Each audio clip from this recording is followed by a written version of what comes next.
Hey, Kyle.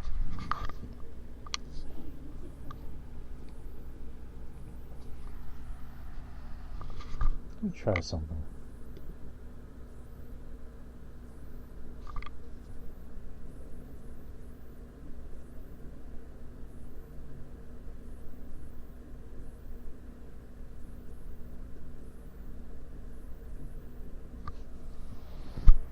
Oh, you got that Texas weather? Yeah, sorry to hear about that. So did miss show me. Alright. What was it? What was it? What was it? What was it? Oh, it's hashtag.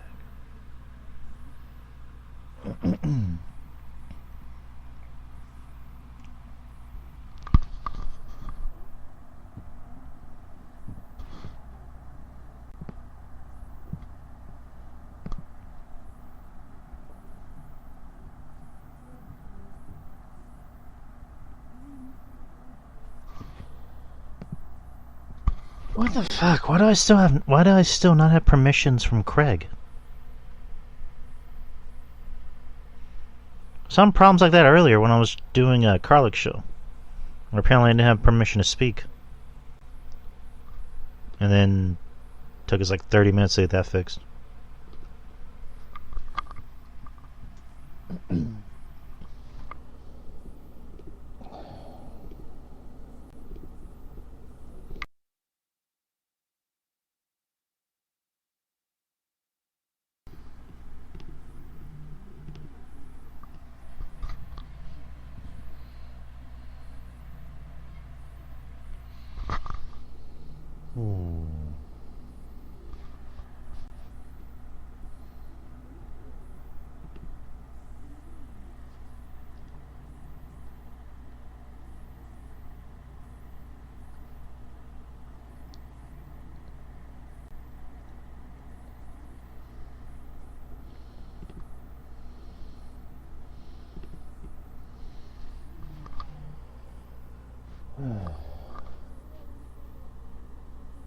Okay, this is like I think this is probably one of my first experiences seeing Aussie Open. How old is that dude? The dude with the mustache and the mullet.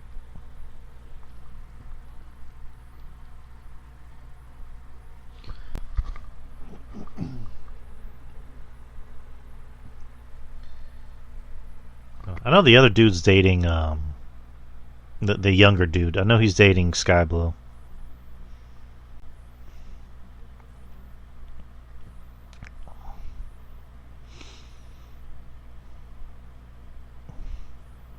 Looks like a younger Will Ospreay.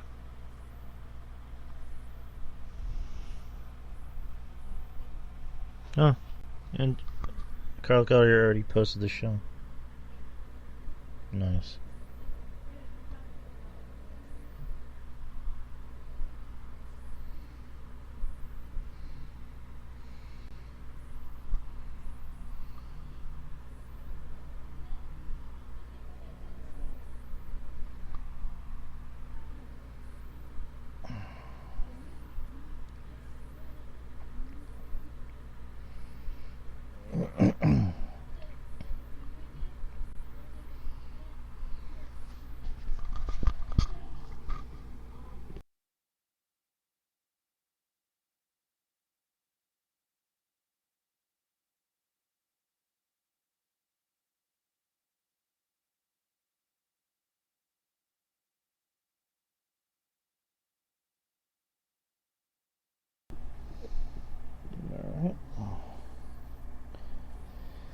So, a typical show tonight. I mean, I don't want to say typical. I actually have a lot of news topics. There's the shows to review. There's the show to predict. A lot of news topics, and then some some more guess the card if there's time. MJF's getting all up in Adam Cole's grill.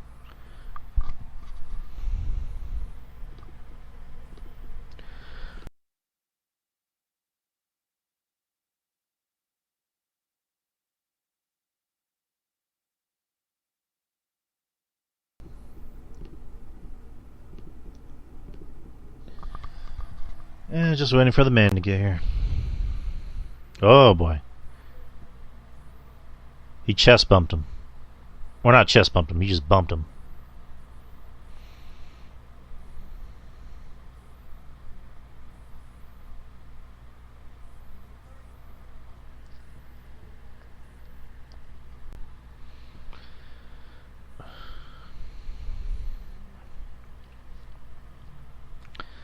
They hugged it out. They're best friends now.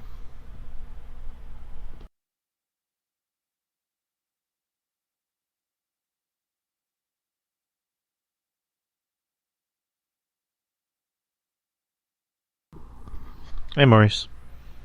Hey, Knave? Is that how you say the name? What's up?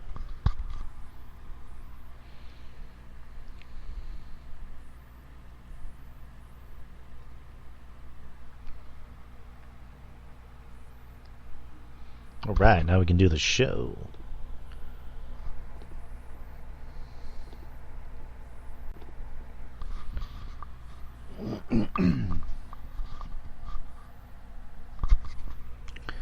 I already tagged you in, Justin.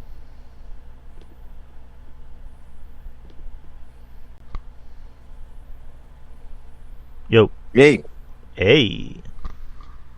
What's up? Not much, just finished the show and ate some sushi, so now I'm getting ready for the show. Oh, sushi. Yes, sir. I'm not really a big sushi guy. I like seafood though, but not really big into sushi. Yeah, I didn't start getting into sushi until maybe like a while ago, but That's yeah, fair. yeah. The lady, she was at HEB and she got me one of those like sushi trays, so Oh, okay. Cool. it was filling. I do like seafood. I just don't eat it enough. Oh, I love seafood. Love it. There's a restaurant that we went to a while ago. I think it was I think it was Father's Day. It was El Bucanero. It was the Buccaneer.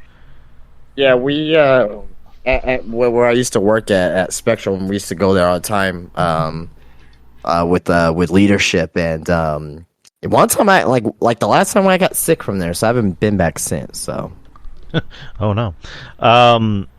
We went there because there's actually one by our house, but there's like 3 different in San Antonio. We went to one that's, I forget where it was at. Not the one by our house, but it was another one.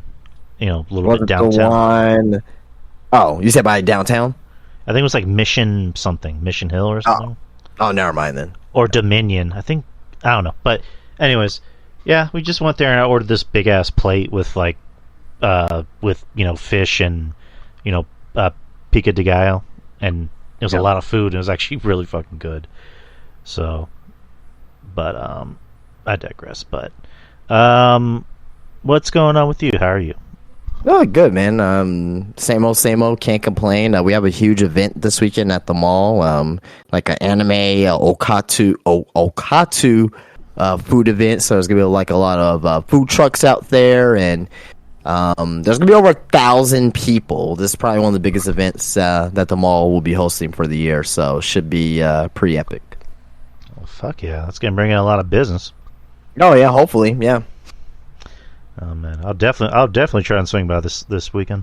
Oh, I don't know if you want to, man, because I don't know if there's gonna be any parking. But sure, man, if you decide to stop by, man, I'll be in there rocking and rolling for sure. Hell yeah. Ah man, looking forward to that, and also a lot going on this weekend. You know what's going on at the mall, and also Wembley Stadium taking place this weekend on Sunday. So that should be a lot of fun. Are you gonna be working on Sunday? Yeah. Oh boy. Are you gonna have like the pay-per-view like playing in the shop, or you're just gonna watch? I'm not paying $50 for that show. No, no, I'm not paying $50 for this show. May pay for All Out, but not for this show. No. I'm not gonna pay for it. I just because like Brian Wright here in the Soup Discord will play it like in the watch or like a watch along. So that's usually how I get the AEW pay-per-views. I just watch it on his watch along channel. So anyone interested, anyone doesn't want to drop 50 clams on this pay-per-view, go to Brian Wright's channel. But let's go ahead and get this show started. We have a lot We have a lot to discuss. I have some news articles. Of course, the shows to review, which that shouldn't take long because the week of wrestling has been kind of it's came and it's went. And then we also have all in predictions, and I also have not a game per se, but just a quick I guess a time, not a timeline, but like look at the old All In card and just kind of see on the town that was on the show and just kind of compare it to where they're at now. Oh, that should be fun. And then I also brought some old wrestling cards, I guess, if you're up for it. Yeah, sure. For you, yeah. All right. But yeah, let's get this shit started. In 3, 2, 1. Hey, what's going on, guys? It's Wednesday. We're a little later than usual because AEW tends to go over 9 now. So it's 9:10 Central Time here in San Antonio. Welcome to the experience. I'm Drew. And with me, as always, Justin from Spinebuster Tees and SpinebusterTees.com and Spinebuster Tees on Instagram, too. Nice. And we're live on Spreaker, and we're live on YouTube. My YouTube channel. Are we live on your YouTube channel? No. Okay. So we're live, people. And we're here, and it's creeping up on the end of August, man. We're getting towards the end of the year. This, yeah. I mean, did July actually happen? Yeah, it did. Kind of crazy, but yeah, it did. Remember, we're at the end of August now, so. Jesus Christ. Yeah, man, we got about 4 years left, or was it 4? Not 4 years. 4. Jesus Christ. 4.5 months left in the year, so let's end it with a bang. But we're gonna start the show how we usually start things off, and just by doing show reviews. Let's start all the way back. Can I call Audible real quick? Sure. For that, of course. Can we start off with Terry Funk? I think probably people want to hear that. Yes, of course. Yeah, like I think that's more appropriate. We could talk about review the shows any other time, but like we lost a legend today, so. Right. Let me pull that up real quick. Terry Funk. All right. Terry Funk, WWE Hall of Famer, wrestling legend, Texas wrestling legend. Yeah. Passed away today at 79. I know Mick Foley posted something about him, and that was. I mean, they're like brothers almost. Yeah, I mean, when I heard the news, so his birthday passed not too long ago, and I don't know if we spoke about it or whatnot, but like, I looked down, I was like, damn, man, like his hair got really gray. He didn't really look well in the picture, and I was like, man, like I hope he's all right. And sure enough, I was watching, I watched Terry Funk versus Ric Flair, the I Quit match. And I was watching that earlier today before I found out that he passed away, which was crazy. But saw the news, and the first person I thought about when I saw that was Tommy Dreamer.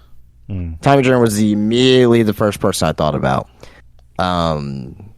Then I thought about Ric Flair and of course Mick Foley as well. But yeah, man, like we lost basically wrestling's Jesus. We lost him today, and all of our heroes end up going sooner or later, but it doesn't mean it doesn't hurt as much. So right. I kind of piggybacking off of what you just said. Like he, there's news coming out that he wasn't in the best of health. The last thing I remember him in was it was on a Dark Side of the Ring episode. I'm forgetting what was it about. It was about what was that federation out of Japan? Obviously not New Japan. FMW. There you go. He was on there to talk about it. And one thing I would say about Terry Funk is just like anytime you ever saw him in interviews, he just looked like he was just happy. He always looked like he was relaxed and just chill. Like he just he didn't. He loved wrestling, man. Yeah, he loved wrestling. He was the Funker. The Funker. I like the story that the Dudley Boys tell when they were in Japan, and they got off a subway, and Terry Funk just starts. He literally just like starts peeing in the middle of this like subway station, and Devon just goes, "Terry, you can't do that here." And Terry just goes, "I'm the Funker." Just in that, I can't do his voice the way most people can, but Terry, he was a legend. No, go ahead. I'm sorry. No, it's just again, he was a legend. What else can we say that hasn't been said? Yeah, I mean, the fact that a lot of people came out on Twitter and Instagram too as well. A lot of people were very touched by Terry Funk, and Terry, he was very integral as a part of ECW. ECW, the very first pay-per-view, Barry Legal, 97. Remember that? Without Terry Funk, I don't know like if ECW would have, continued the heights that it went, right? You know what I mean? Because, at the time, Terry Funk was the biggest star on that show. Like, yeah, you had your Rob Van Dams and your Sabus and your Tazes and your Tommy Dreamers and Sandmans and Ravens, but again, they weren't household names. They weren't huge stars. A lot of people knew them up in the Northeast, Philadelphia, New York, that area. But Terry Funk made ECW legitimate brand when they went to their first pay per view. So, so he's a guy that was ahead of his time as far as interviews is concerned. You could go back and watch a Terry Funk interview from any era, from the 70s, 80s, 90s, and he was ahead of his time, and his promos still hold up today. But there'll be not another Terry Funk, and again, you can go online, and we have a very, very long show tonight, possibly, but you can look up, like what Mick Foley said and what Ric Flair said. Ric Flair even got mad at ESPN. He said it. I'll just read this tweet real quick. He said, "Damn it, ESPN at ESPN. Terry Funk died, and as usual, you're talking about another football player being arrested yesterday. Shocker. Shame on you." Obviously, he's very emotional about Terry Funk, but everyone ought to be. You know what I mean? Because Ric Flair even said like he learned a lot from Terry Funk. So again, like that, if you have that much of an influence, even on a guy like Ric Flair, who's, known as probably one of the greatest of all time, that means that your career, your everything that you did must have really meant something. And, WWE obviously already made a 3-minute tribute. It's on their Twitter as well. So yeah, definitely, if you're a wrestling fan, if you really are a wrestling fan, if you haven't seen anything of Terry Funk, go watch a promo tonight. Watch a match. Watch some antics from him, and just just know that a guy like Terry Funk paved the way for a lot of wrestlers that we take granted for today. So, rest in peace, Terry Funk. Rest in peace to the Funker. Oh man, lost another great one. I find myself having these conversations with people, where it's just like our childhood heroes are going.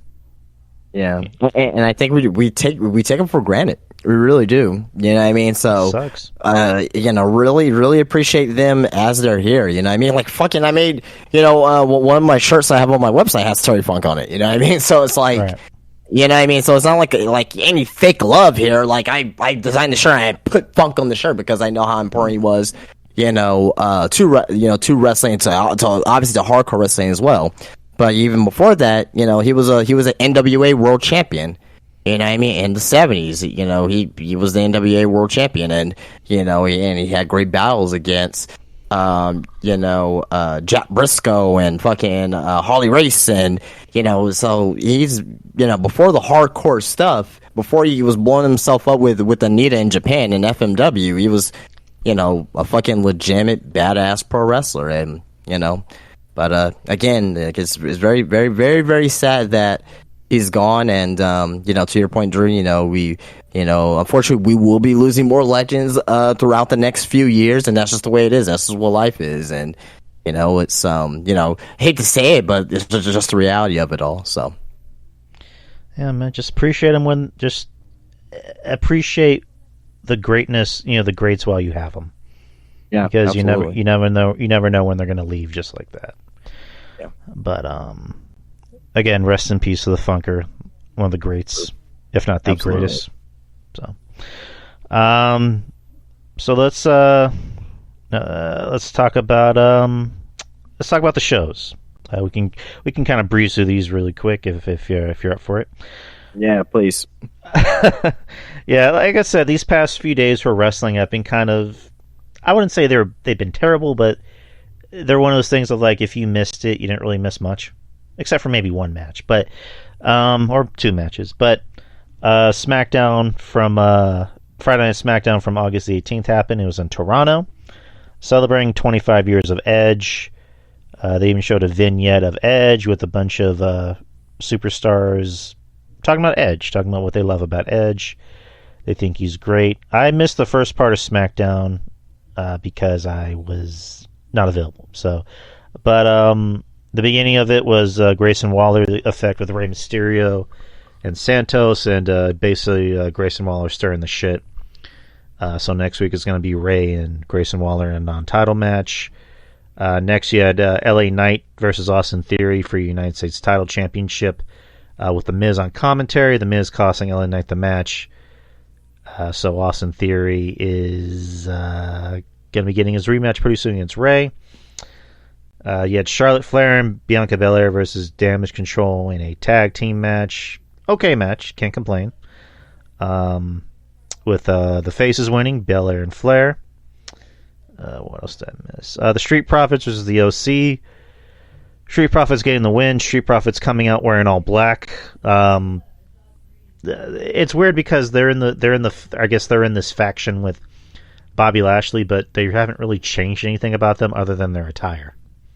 Like, there's really nothing unique or different about them. But maybe that'll come soon. I don't know. But Paul Heyman gives an update on the Bloodline, says that Jimmy is gonna be here next week. And the source he got it from, he can't reveal from whom. And then the main event, you had Sheamus versus Edge. Edge's quote-unquote last match in the WWE, his last scheduled match with the company. A good match, good wrestling match. I kind of wish they didn't go through so many commercial breaks. I kind of wish they had given him more time to really kind of get everything going before they went to commercial break. They're just small little nitpicks. But good match. The crowd seemed to be into it for obvious reasons. They were booing Sheamus anytime Sheamus got any offense in. But as we saw, Edge got the win. Beth and his two daughters were at ringside, and there was another guy who he hugged. Who was that? You talking about ringside? Yeah, because there was Beth, there was his kids, and there was another guy that he hugged. Who was that? If you know, I don't know. I'm assuming that's family. I don't know, but family of some sort. I don't know. I mean, I guess people assume that there's going to be an angle with Sheamus where he attacks Edge or somebody comes out to attack Edge, but that wasn't the case. Edge just celebrated and then went to dark, and then he did a speech off camera to where Sheamus teased he was going to hit him with his shillelagh or his stick or something, and then he ended up giving it to Edge. So he gave Edge his stick as a nice going away present, but Edge is apparently no more in WWE, or supposedly his contract runs out. And I kept hearing first it was September, but then Edge apparently said December. Do you know exactly? I think as of right now it's scheduled to end at the end of September. Okay, so September. So from what I know, I may be wrong about that. But we talked about this last week, and you had said that you don't necessarily think it's going to be his last wrestling match. It's just going to be his last match in WWE. And now the news is coming out that Edge is, AEW bound. So we don't know. Yeah. But I have the news article right up here on eWrestling News. Edge defeated Sheamus in his final match on his current WWE contract, which was supported as a celebration of Edge's career. Wade Keller reported that Edge presented to WWE what it would take to retain his services, but WWE declined to meet his request. This has sparked belief within WWE that he is probably headed to AEW, and knew at the time that AEW could offer him, based perhaps on conversations with other wrestlers of his star power, about WWE pay. And Christian Cage and FTR are just a few of Edge's friends of AEW. I was reading something else that apparently right before Edge had made his comeback in 2020, that he was supposedly going to go to AEW right when it started. Yep. Because I think he's friends with Tony Khan, and Tony had offered him a good deal, but then WWE, I guess, either matched it or made a better deal. So, well, yeah, no, because doctors cleared him, and basically, he was thinking about going to AEW. Then, WWE was like, "Oh no, we'll offer you whatever you want." But okay. I'll be honest with this story here. Now, Wade Keller, PW Torch, very credible, and I do believe that if Edge doesn't retire, that AEW is an option for him. Right. Now, would I want to see him over there? Yeah, actually, I would. I mean, for certain matchups, certain reasons, I think Edge on AEW with a little bit more of a, not so much of a leash on him, I think that'll be good business. But I can't, now, me personally, I cannot see why WWE will flat out deny Edge on whatever he wants and let him walk away. Okay, they treated him with the best respect possible, giving him a send off in Canada, in Toronto, and he came back as one of the most memorable moments ever, 2020, right? And you're telling me that you're just gonna let him go, and that you're just gonna deny the request to even meet with him? Now, there could be another thing as well, because remember, this merger with Endeavor and WWE is going to be completed soon, and they're going to be cutting costs. They just are. That's what happens with mergers of big companies. They're gonna cut costs. So I don't know. Maybe that could be something to do with that, but at the end of the day, I think Edge, who is 50. No matter how you look at it, I think that I look at it this way. If he comes back to WWE, what does he do? What can he do? There's really nothing of appetizing for me to even look at. Don't care to see him and Reigns, because I know Roman's gonna win. Maybe him and Seth for the world title. Okay, that could be something there, right? But if you do that, I think Edge has to, win the world title, right? But he's been world champion, so many times. Personally, I think AEW, you got more meat on the bone. You obviously got the reunion with Christian, Edge and Christian versus the Hardys. Then you got all the, the one-time matches you can do. You could do, Edge versus Sting. Maybe, right? Edge versus Chris Jericho. Edge versus, I don't know, who else? Maybe Edge versus Christian. Edge versus Kenny Omega. Who will want to see that? That'd be great. You know what I mean? Yeah, but do you think Edge would be able to work with a lot of these younger guys, though? He's doing it in WWE. Yeah, but there's a difference between those guys and the guys in AEW. Because the guys in AEW work a more fast-paced, hard, octane kind of style. Where let me ask you this. So you got Edge and Chris Jericho. Those two right there. Who, as of right now, who's a better worker in the ring? Who can still pull on better matches? Edge, right? So Chris Jericho versus, let's say, I don't know. Well, we're about to get Jericho versus Ospreay, right? Mm-hmm. Jericho versus Ospreay. Ospreay is the top of fast pace, crazy spot monkey, all that stuff. Do you think that Jericho versus Ospreay will? No, I'm probably maybe asking the wrong person here. But do you think that will end up being a entertaining, good match this weekend?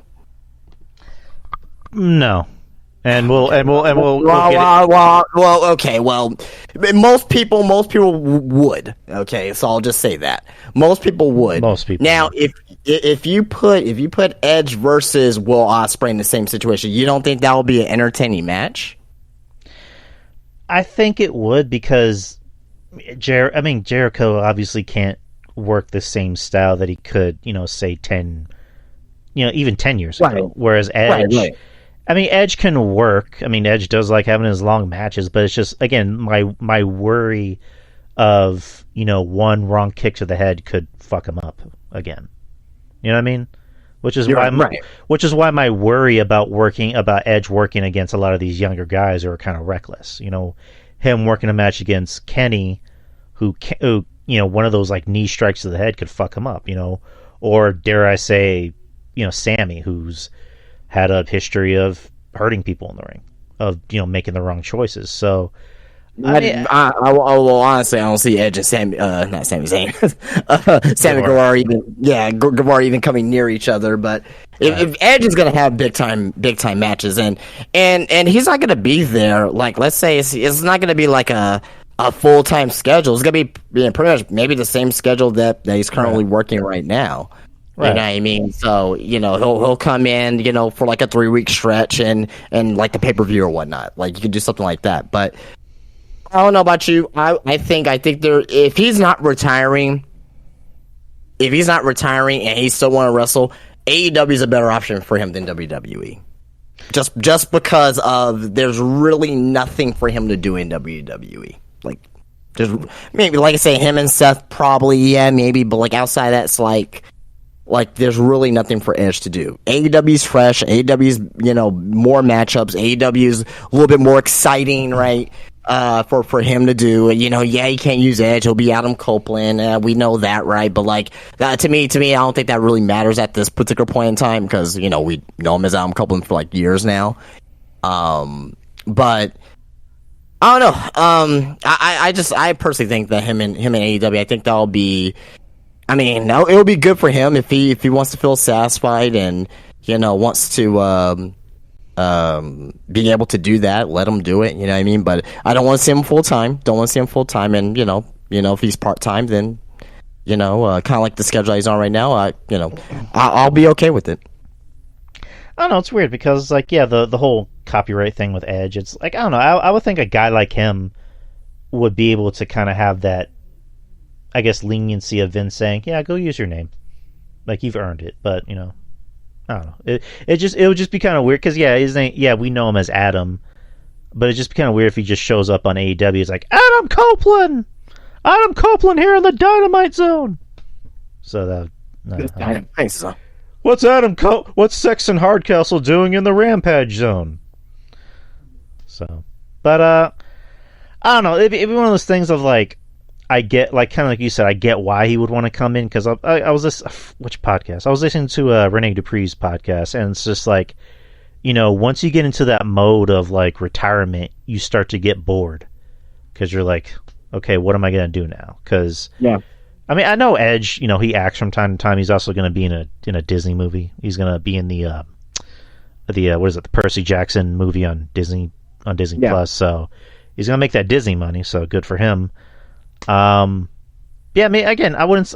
It'd be one of those things of like, I wouldn't be surprised if he does show up in AEW just to kind of do like a year, just like a tour, and just come in and just have that last match with Christian, maybe even do a Edge and Christian versus Hardy's match.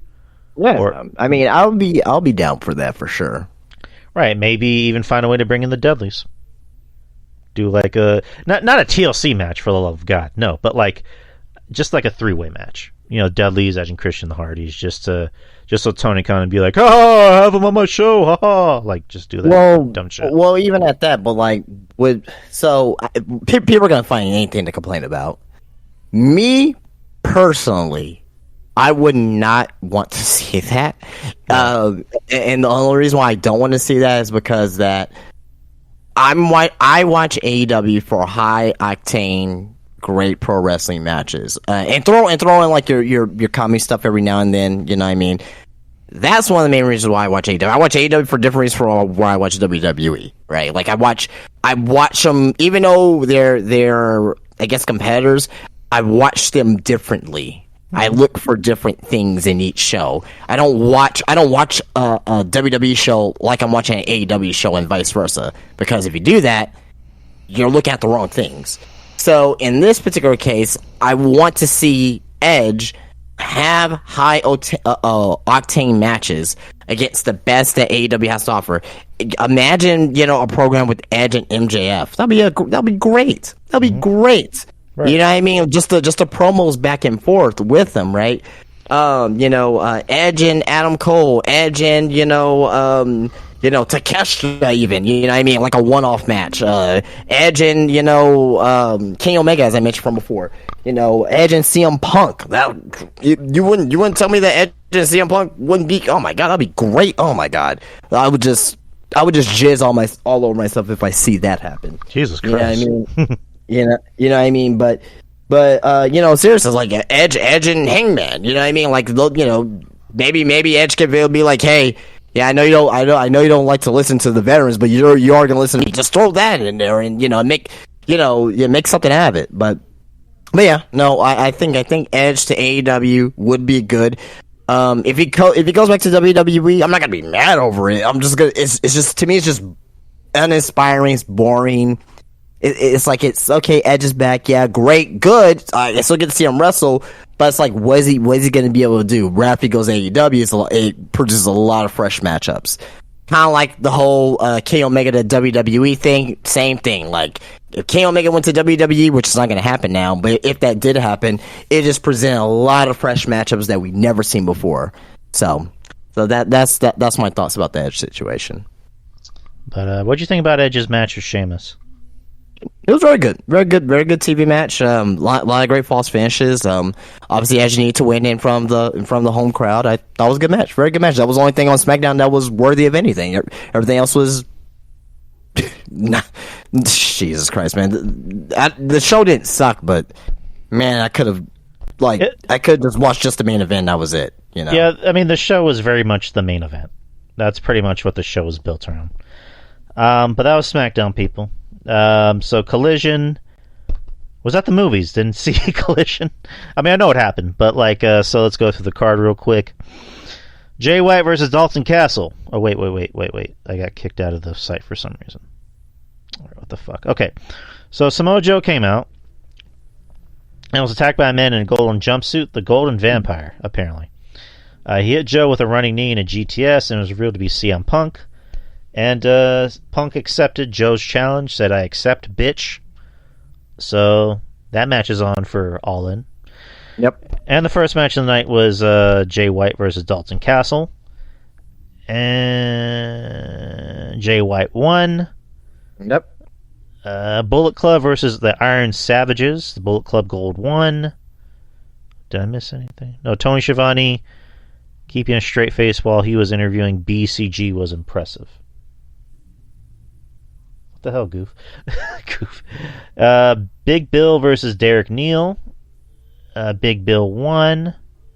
I'm assuming that was a... Oh, it says Ricky Starks was his manager since he has a manager's license, since he can't wrestle for 30 years. And then Willow Nightingale versus Diamante. Willow Nightingale won. Good. I love Willow Nightingale. There's apparently a fan in the audience with a yeah sign from LA Knight. So, that's taken over. Powerhouse Hobbs versus Kevin Koo. Powerhouse Hobbs won. I'm assuming that was a squash match. What the fuck? And I'm not on the page anymore. You're right, it was a squash match. Yeah, Bleacher's being weird. Bleacher Report's being weird. Alright, Darby Allin versus Christian Cage in a non-title match. Yeah. Darby Allin won.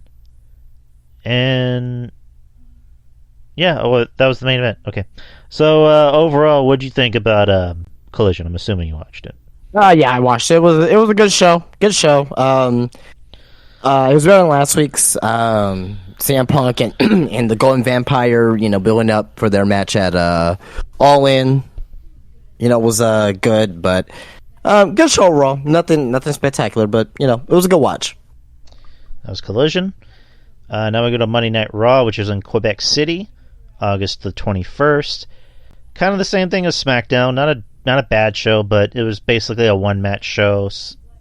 Specifically Chad Gable versus Gunther for the Intercontinental Championship. Really great match, as expected. The crowd was white hot for Gable. They really loved Gable. Gable was getting over. He's being put into a big spot. Good. We are big fans. Are you a fan of Gable? I don't know if I asked you that. Absolutely, yes. Okay, just making sure.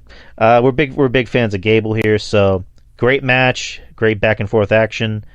The match ended in a count out after Gable and Gunther were fighting outside of the ring. Gable ends up German suplexing Gunther over the guardrail, runs back into the ring right by the time the referee counts to 10. So Gunther has had his first loss on the main roster. I mean, a count out loss, but it was still a loss. Gunther's still the champion though, but that sets up another match that's going to happen at the pay-per-view. In a Payback, yeah. Which good, because that match deserves a pay-per-view, and also I think this adds more gravitas to the match. And well, not even that. It pretty much there's a lot on the line. Basically, it's fucking record versus title, pretty much. Yeah, right. Because if Gunther wins, he's gonna get the record. Then if Gable wins, he gets the title. Yeah, fantastic match. Some people soured on the count out. The count out victory for Gable, and to me, it's like, well, this puts over Chad Gable.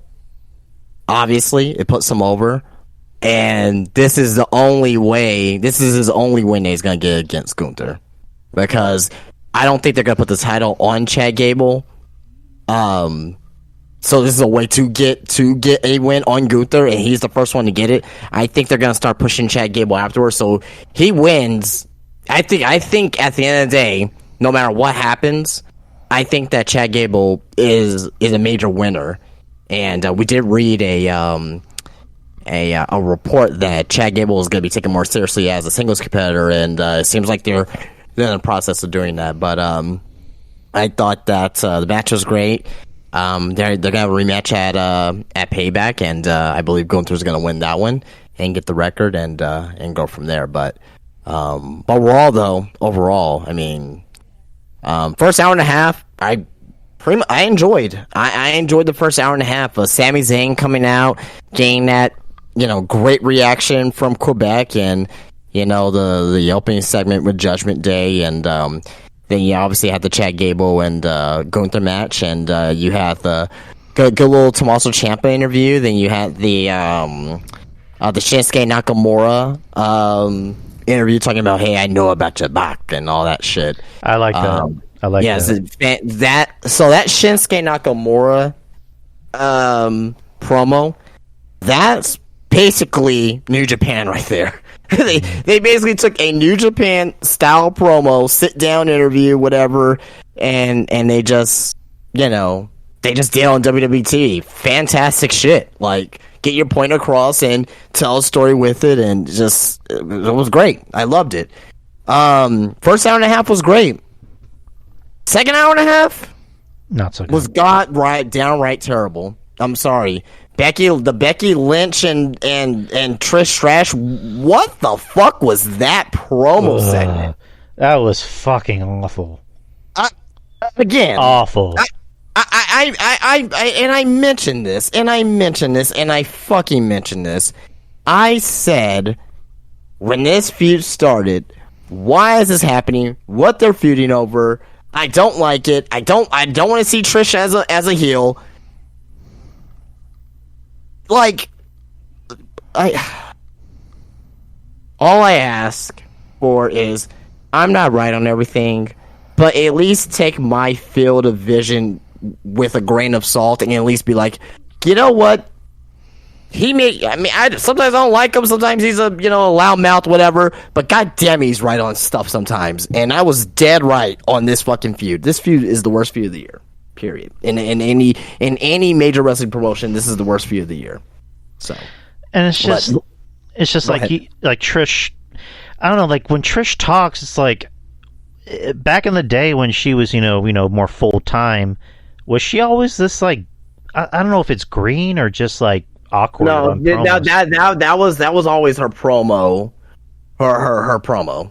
Now it's like less because obviously she's like not really full time now. But even at that, like you've been like she's not contractually full time, but she's basically been full time since what Mania season.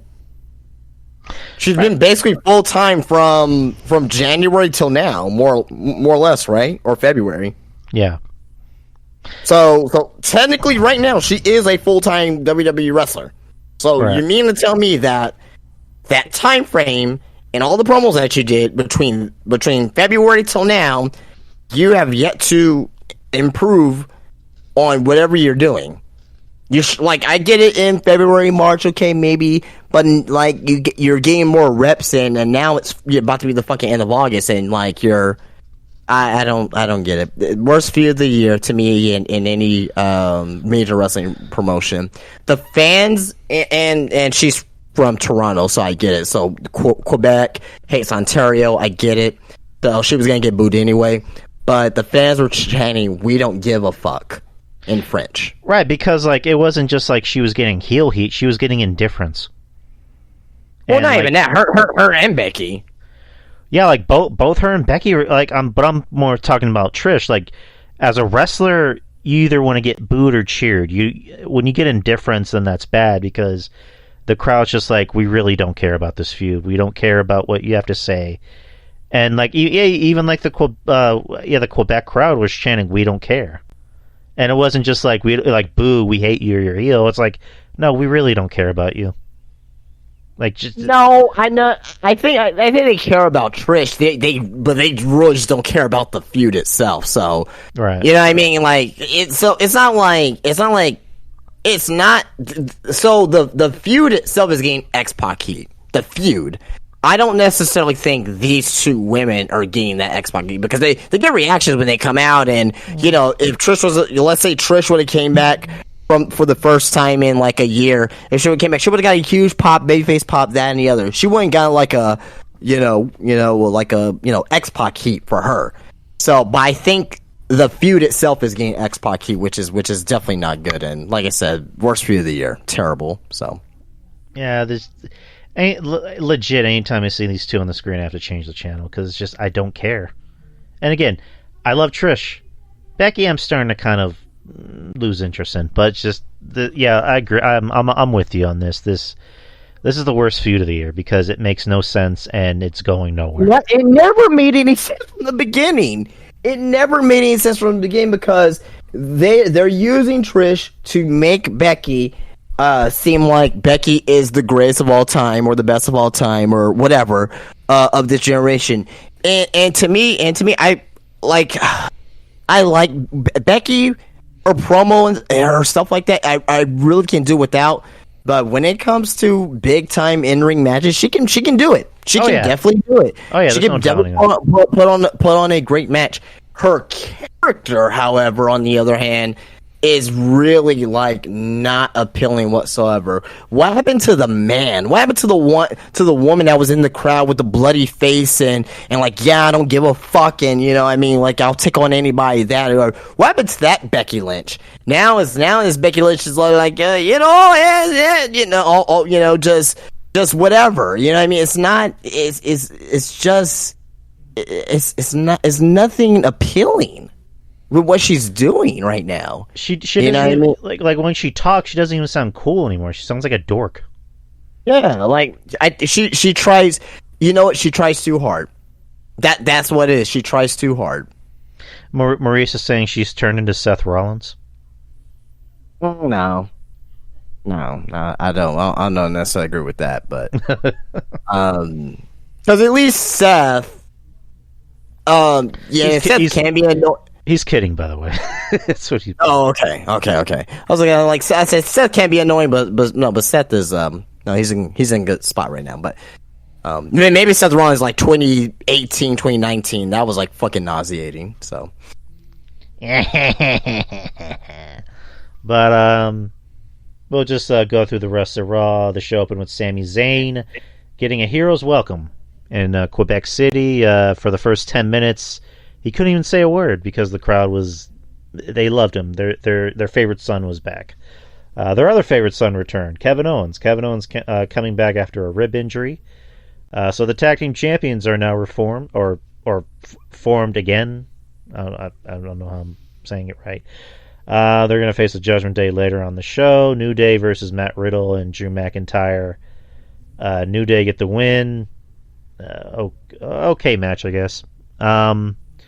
And then we already talked about Gunther versus Chad Gable. Really good TV match. And I don't know, Gunther, any match he's in, whether it's television or pay-per-view, it's always the best match of the show. Let's see. I mean, this is kind of a nothing thing. We can kind of just talk about it for maybe like a few minutes. Rhea Ripley versus Candice LeRae. This is a squash. Rhea won. There are people online actually complaining that this is a squash match because they like Candice LeRae. And listen, I don't know how I feel about Candice LeRae. I don't hate Candice LeRae. I mean, for all accounts, she seems like a sweet person. Her and Johnny both. I've never been a big fan of her wrestling personally, and just like I think the people are trying to make the argument of like maybe they should have gotten enhancement talent. I agree with that. They should have gotten enhancement talent. I disagree, and I'll tell you why. Because you put a nothing person in that ring against Rhea, it's not going to do anything for her. But you have her go through somebody on the main roster, it's just going to make her look even more dominant. So it doesn't. No, it doesn't. I think so. It's just no, it doesn't. And I'll tell you why. Because if you were to because Candice LeRae, right? She's been off TV. She's ice cold. She hasn't had any wins, right? Mm-hmm. So if you put her in the ring against Rhea Ripley and lose, guess what? Guess what that's equivalent to? A jobber, a local talent. So as of right now, Candice LeRae on the main roster, her stock is about as low as a local jobber. So if you would have had Candice LeRae get some wins and put some wins together and have her go on a roll and then go in the ring against Rhea Ripley and get dominated, that makes a bigger difference. Not just having her off TV for several weeks and she comes back on TV, she gets squashed. It's like, okay, well, fuck. Might as well you might as well just get a local jobber at that particular point in time and do that. Like, now, again, I agree with you. If she would have got wins and put some wins together and start to become a little bit of a win streak, and she's maybe 1 or 2 wins away from a title match with Rhea Ripley, okay, so be it. She gets squashed. Boom. It stops. It will now. At the end of the day, I'll probably will still complain about Candice LeRae getting squashed, but at that point, it's a little bit more momentum for Rhea Ripley because she's actually beat a woman who put a win streak together, not just somebody who's just like, oh well, let me just go back out there and wrestle again. Oh, I get squashed in 3 minutes. Like, it's the same thing. Like, okay, what happened at fucking Saudi, right? Rhea Ripley and Natalya. Guess what happened? Natalya got squashed. I know you don't like Natalya or that, whatever, right? But Natalya was put on a little bit more momentum for herself before she got squashed. And that made that particular squash with Rhea Ripley and Natalya even more bigger because of the fact that Natalya was starting to put on, not winning streak per se, but she was gaining momentum. She was looking serious in the ring. She was taking a serious side to herself, and she had that brawl with Rhea Ripley, only for her to get squashed, but that's what made that squash very, very impactful. This year, no one's going to remember this fucking squash, by this time next month. No one's going to fucking care. No one's going to fucking care. So, I don't know. I think they could have just got a local talent. At the end of the day, they could pay the local talent, a good, $2,000 come in, get squashed. It would have done the same thing for what they did with Candice LeRae. I don't like that they did that. No, I stand by what I think. It didn't really bother me, and I guess I could see why it bothered them, but I don't know. Let's move on. I didn't see the Cody thing. I did see the line Cody talking about, JD McDonough. He looks like a Funko Pop with that big head of his, so that was funny. And then the Nakamura vignette I loved. I thought that was amazing. Telling Seth, I know about your back. You're in pain. When you hug your wife, you're in pain. When you hold your daughter, you're in pain. So great. Such a New Japan promo. Love it. Seth, what is it? Seth has 2 fractures in his lower lumbar. Is that the official statement? Well, that's what he said. So, yeesh. Say what you want about the guy. The guy's wrestling in pain. Next, you had The Miz coming out talking about LA Knight and says that he requested a match against an athletic talent. Akira Tozawa comes out, and then LA Knight comes out to sit on commentary. Akira Tozawa gets the win. His first win in, 6 years? I don't think it's been that long. This has definitely not been that long. He's gotten wins on Raw within a 6-year period, but... That's what, I don't know, somebody said 6 years. I don't know, it could be true, but it felt like he got maybe a win or two. But to me, he got the win, and in theory, if this was an actual sport, or they treat like an actual sport rather, Akira Tozawa will be on Raw next week, and he'll have another match for more momentum, but that's not going to happen. So, and I really like Akira Tozawa because he's I wish he'll go back down to NXT because he's too good not to be used this way on the main roster when you know that he's not going to be used properly. Right. But LA Knight continuing to feud with The Miz, which I'm more interested in by the minute. I don't know if they're going to have that match at the pay-per-view. I hope so. Next, they had Piper Niven and Chelsea Green, the new tag team champions, versus Kaden Carter and Kitana Chance. Not really a squash match, but a very quick match. Piper Niven and Chelsea getting the win, and Piper carrying Chelsea on her back after the match. And then you had the main event, Cody Rhodes and Sami Zayn and Kevin Owens versus the Judgment Day. And the babyfaces got the win after Owens hit a stunner on Dom. And continuing the mutiny going on the Judgment Day between Finn and Damien. And that's really about it. I don't know if I missed anything. But before we stop talking about Raw, there's a glaring issue with this show, and they don't want to talk about it. But I'm gonna fucking bring it up. Oh boy. Over the last, we'll say 3 months. Over the last 3 months, what have we seen in the main event of Raw? Judgment Day. Yes, but you are correct. But they're with who are the main catalysts? Kevin Owens, Sami Zayn, and Cody Rhodes. Bingo. That's the issue with Raw right there. One of the issues, not the issue, but that's one of the issues with Raw. You have Cody versus fucking Damien, and Damien versus Kevin, and Kevin versus Dom, and Sammy and Kevin versus Dom and Finn, and every combination possible. It's uninspiring. It's lazy. It's starting to I'm not saying hey, I hate the Judgment Day now, or hey, I hate Sammy, and it's not anything like that. But to me, it's anytime I see that particular match, any of those 3 guys or 6 guys film, I'm I just moan and groan. I don't want to watch this. I just seen a version of this fucking match. You know what I mean? So, I'm glad that Madonna's there because that gives a little bit more life to wherever they're doing. This could lead to possibly War Games, right?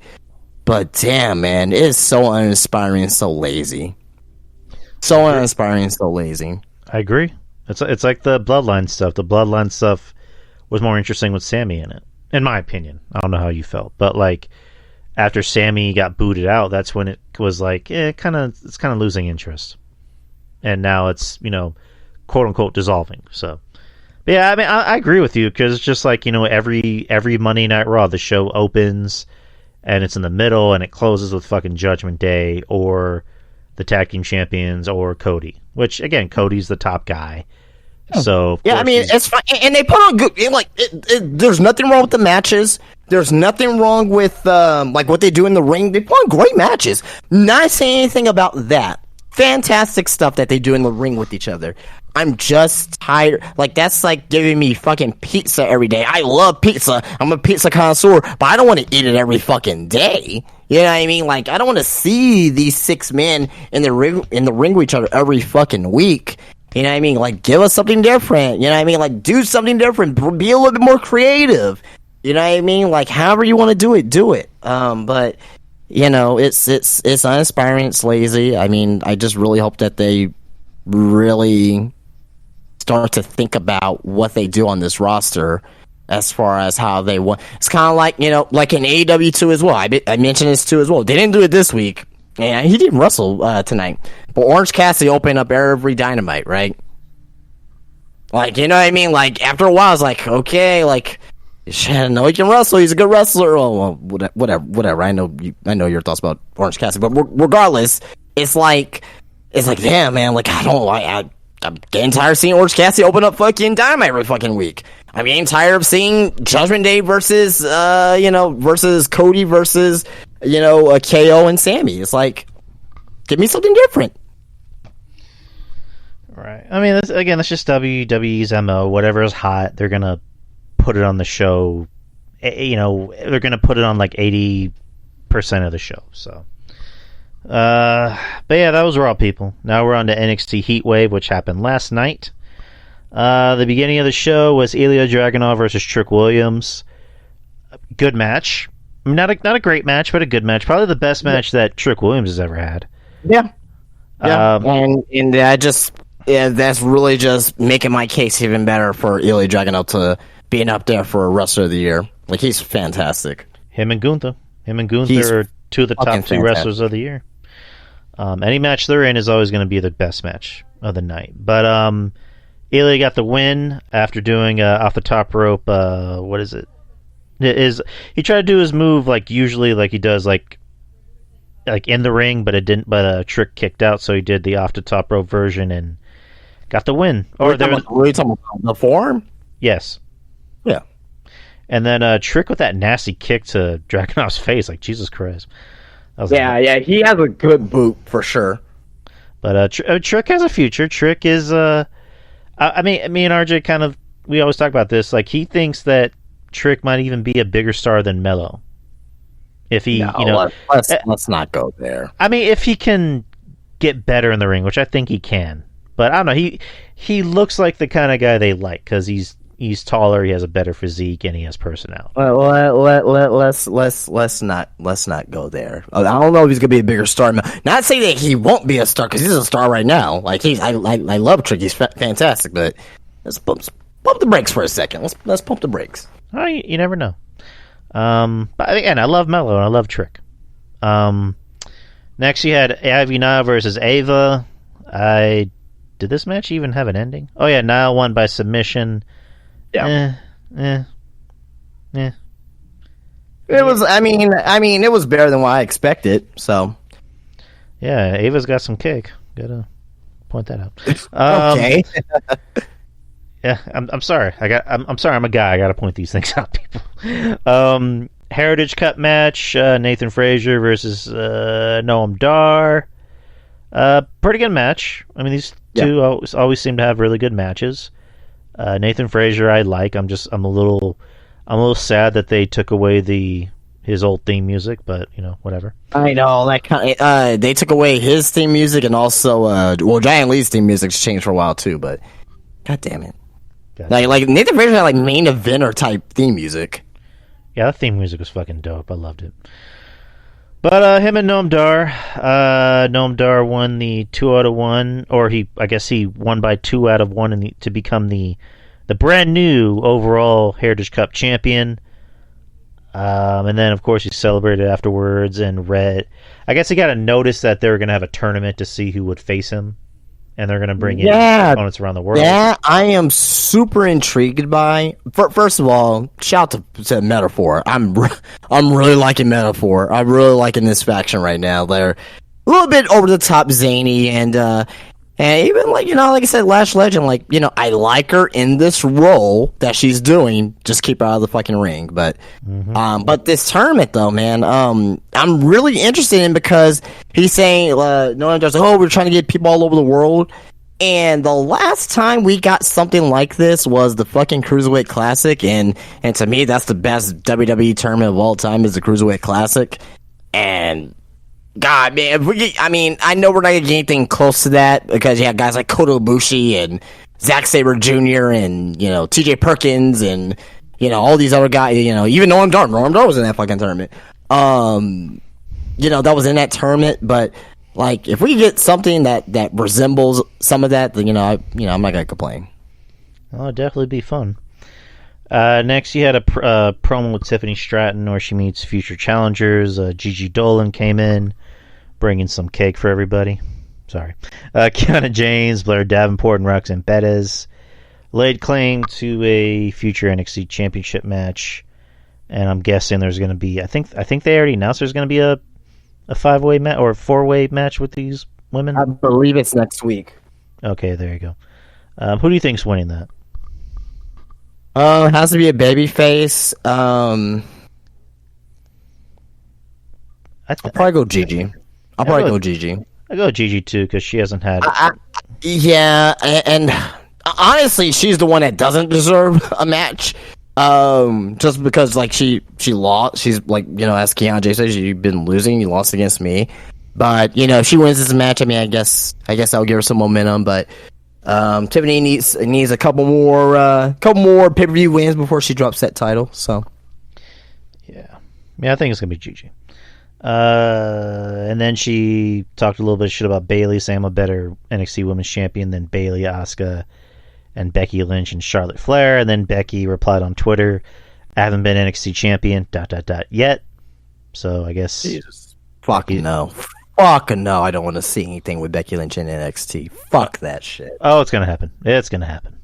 Fuck no, man. Like when Charlotte came down and faced against Rhea Ripley, well, when that shit happened at WrestleMania, Pandemic Man, so fucking pissed off. Don't want to see Becky Lynch down there. It does not do anything for anybody if Becky's on NXT. But it's gonna happen. Whether we like it or not, it's gonna happen. Next is a mixed tag match: Rhea Ripley and Dom versus Lyra Valkyria and Dragon Lee. I was really impressed with Lyra. I haven't seen too much of her work, and the stuff I've seen her in, I wasn't too impressed by. But she's really shown me something, and also being in the ring with Rhea helps also. But she was really impressive in this match, and of course, Dragon Lee is always good, so can't really say anything new about Dragon Lee.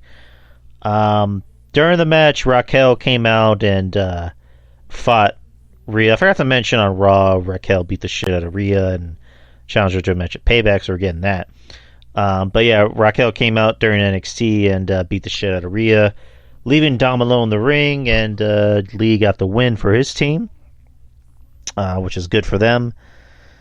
I really like, and I've been a fan of her since UK. Lyra Valkyria. Really like her, man. I think she has a lot of promise. I just hope that she has a good run in NXT, and if she gets called to the main roster, I just hope to God I just hope to God that she doesn't be stuck in catering. But I just know that if she goes to the main roster, it's kind of like inevitable, that she'll be stuck in catering, unfortunately. Right. Next is what I'm assuming is your match of the year candidate. Yes! Baron Corbin versus... And they're having the India Super Show soon. Oh my God! Imagine Von Khali versus Roman Reigns in the main event, and Von Khali ends the reign of Roman Reigns. You think it's gonna happen? I think it's a good chance. I don't know, man. Expected unexpected in wrestling, but the match technically never happened because both guys are beating the shit out of each other outside of the ring, which prompted Braun to come out and just murk Wagner. Yeah, he he got fucking massacred, and Braun Breaker wearing a nice T-shirt saying "Best spear in the business." Yeah, I'm pretty sure he likes a spear Cora. Jesus. Did you get it? I was talking about fucking. Nothing. Yeah, Braun's got the best spear in the business because that shit looks like it legit hurts.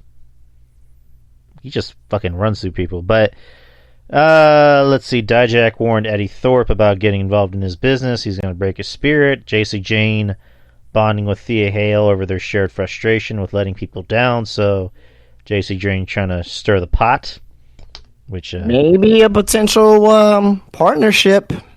And you know you need more people for this women's division here. So hopefully they can do something with that. Yeah, and I love JC, but I think JC works better when she has a partner, in my opinion. Yeah, she's not she. By she I mean Thea. I think she's channeling, and again I keep mentioning this, but I just see it. She's just channeling her inner Julia Hart. So, right. You know.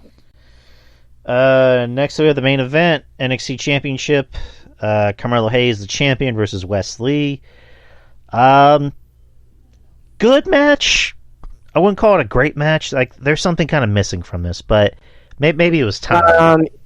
Time, and it was a TV match. And also Lee, like, legit bumped his head, which that looked gnarly. That looked like it really hurt. There was a point where Wes Lee, what was it? He was going for a dive outside of the ring, and he legit hit his head, like on one of the guardrails. Oh yeah, I saw that. Yeah, who was doing the dive. His foot got caught up. I honestly, I think that spot was planned. Right.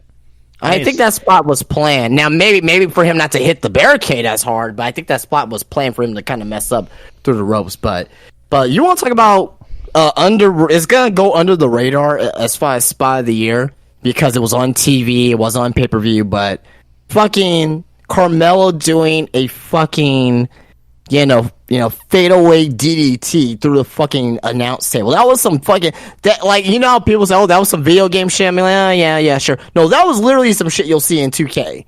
Like, that was incredible. Yeah, that actually looked cool.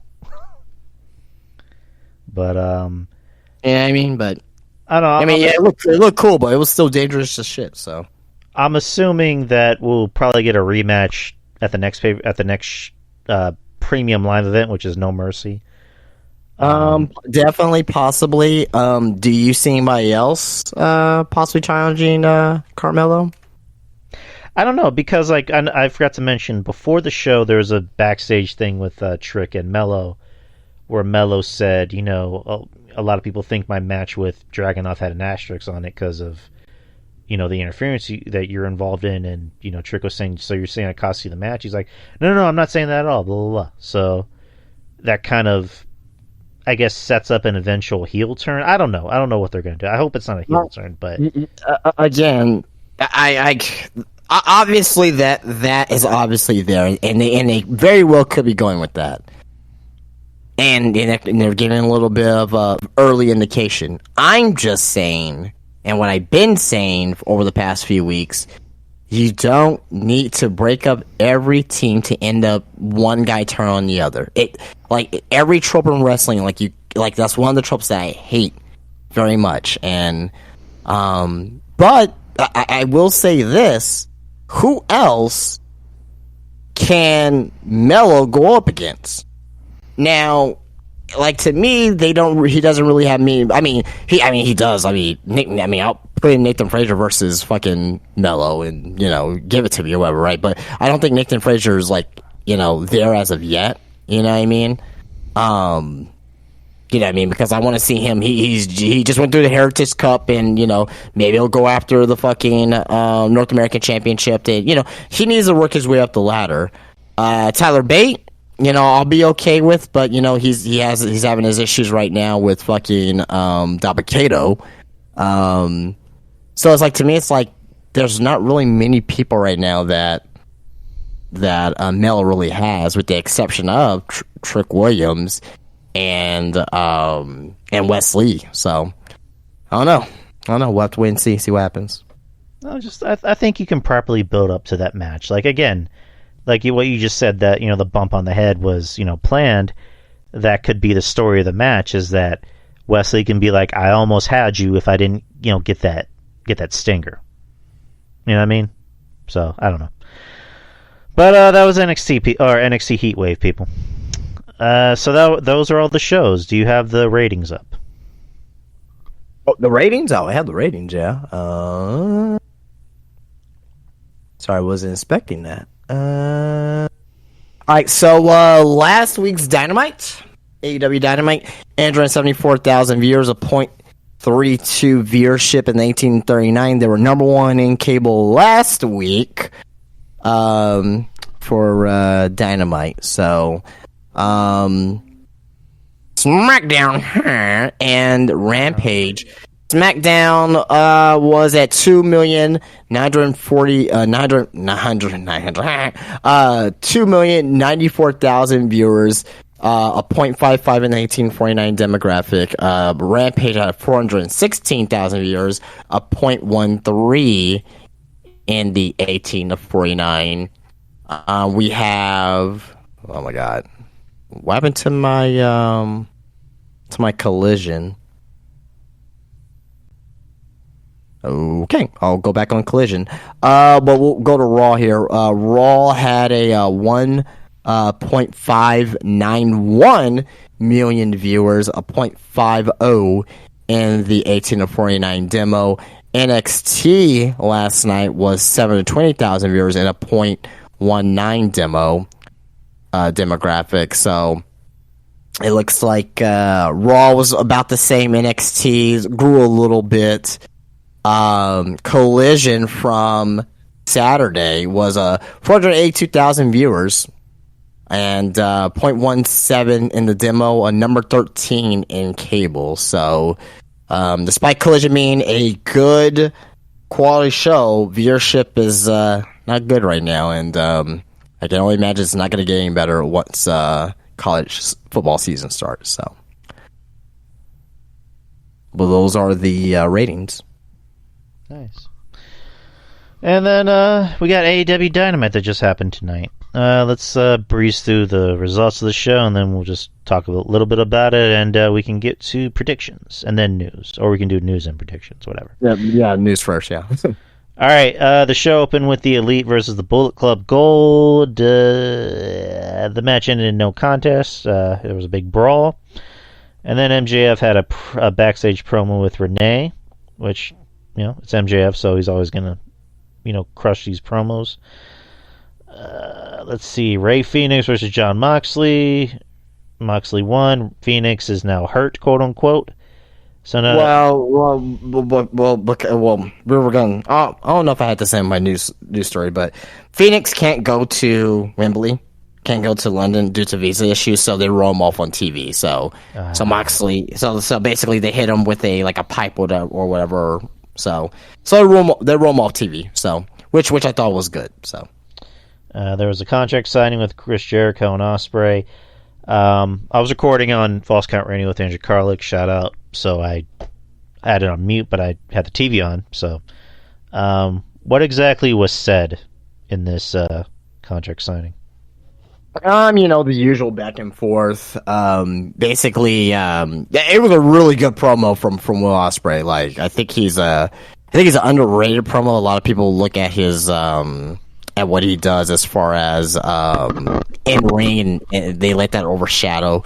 But basically, long story short, he made a little few nuggets in there saying that, hey, my contract's coming up in 6 months with New Japan. So he did mention that as well. But he was basically saying like, hey, this is the biggest match of my life, and I'm being in front of the biggest crowd I ever had, and being my home country, and it was a very passionate promo.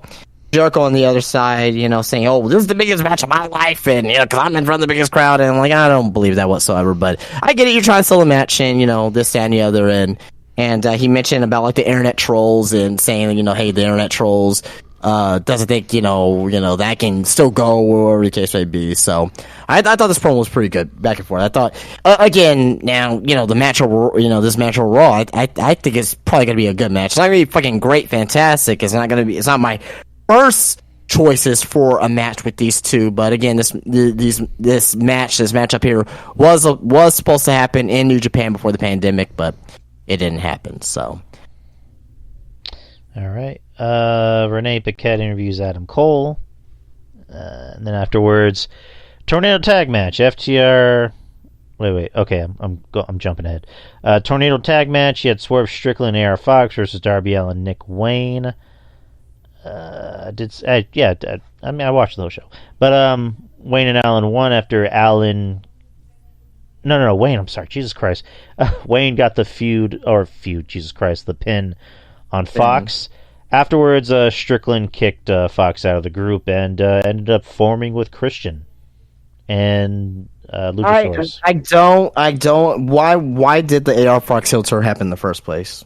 If this was going to be the end result, a 2-week turn. Booker of the Year. Like remember, yeah, it's not even about that, but it's more about like did you see the when Sting and Darby Allin went to AR Fox's it was like a local show? Yeah. That was super cool, and really to me it was like, wow, man, they're really trying to get AR Fox to they're really trying to put over AR Fox in this whole feud with Sting and Darby Allin with Swerve, but now this happens, man, it's like you kind of hot shotted, and I get it in Wembley, because I was thinking too, AR Fox is wrestling in Wembley, you know what I mean? He's not a bad wrestler. I actually like AR Fox. I think he's a pretty good pro wrestler, but it's that's not sexy enough. So I guess putting Christian in is an upgrade, of course. It's definitely an upgrade, but I didn't know if that had to come with the expense of AR Fox because AR Fox is just turned heel and he's having the biggest run of his career, and it seems like it may start to die down now because of this. So I don't know if I necessarily agree with that, but Christian coming out cutting that promo, and he smelled a dead dad in the crowd, and he went after Buddy Wayne this time. So yeah. I mean, this match coming up at Wembley again, should be fun. But again, I didn't I don't know if AR Fox's expense needed to happen right there. If this had to come at the expense of AR Fox, that's all I'm saying. Yeah, it's kind of fucked up for the guy because the guy was going to have one of probably the biggest match of his career, of his life. Of his life at fucking Wembley, and then they just decided to replace him with a bigger star, which again, from a business perspective, I guess it makes sense, but it's just, I don't know. It's definitely an upgrade, but it's an upgrade, but it's kind of fucked up. So, yeah, exactly. Especially at the last minute, but maybe he has something to do with the outcome of this match on Saturday, or Sunday. So if that's the case, then fine. If he gets an appearance on the show, guess what? He gets a payday. So I'll be happy if he makes an appearance of some sort. Adam Cole angry during his interview with Renee, fed up with people questioning his friendship with MJF, which only solidifies that he's going to turn on MJF. But we'll get to that. Oh yeah, I'm really high on Adam Cole turning on MJF, and you want to know something too? I don't know if you're going to mention it or not, but the Roderick Strong promo. You know what he said? He said basically either MJF or Adam Cole, they're going to be winners at the end of the day. To me, I think this is a whole ruse the entire time. I think there's going to be a new faction. It's going to be Adam Cole. There's going to be Roderick Strong, and it's going to be Mike Bennett and Matt Taven. So, interesting. I think that's what it's going to be. So, maybe the new and obviously as well. I don't know if you know this. The Kingdom in Ring of Honor. You got Matt Taven. You got Mike Bennett. and Adam Cole. That was the original 3. So, yeah, I think it's kind of obvious on where they may go with this. All right. Next, you had Sky Blue, looking nice. I'll just keep it at that. Versus Ruby Soho. Ruby Soho got the win. What the fuck else happened in the match? Oh, the Acclaim called out House of Black. A beatdown of Max Caster and Bowens occurred with the return of Billy Gunn, who is no longer daddy ass, but he's going to be badass Billy Gunn. So that sets up a 6-man tag at the pay-per-view, so cool. And the main event, unless I missed something. Soho caught her shot, making it clear she wants to challenge Chris Statlander for the TBS Championship. Yes. Okay. Main event time, Ring of Honor Tag Team Championships. The Hardys versus the Aussie Open. Decent match. Nothing to really write home about, but just to set up the match. The pre-show match on Sunday. Jesus Christ. Aussie Open got the win. Cole and MJF came out to confront him. They're about to walk away. Then Aussie Open threw the first punch.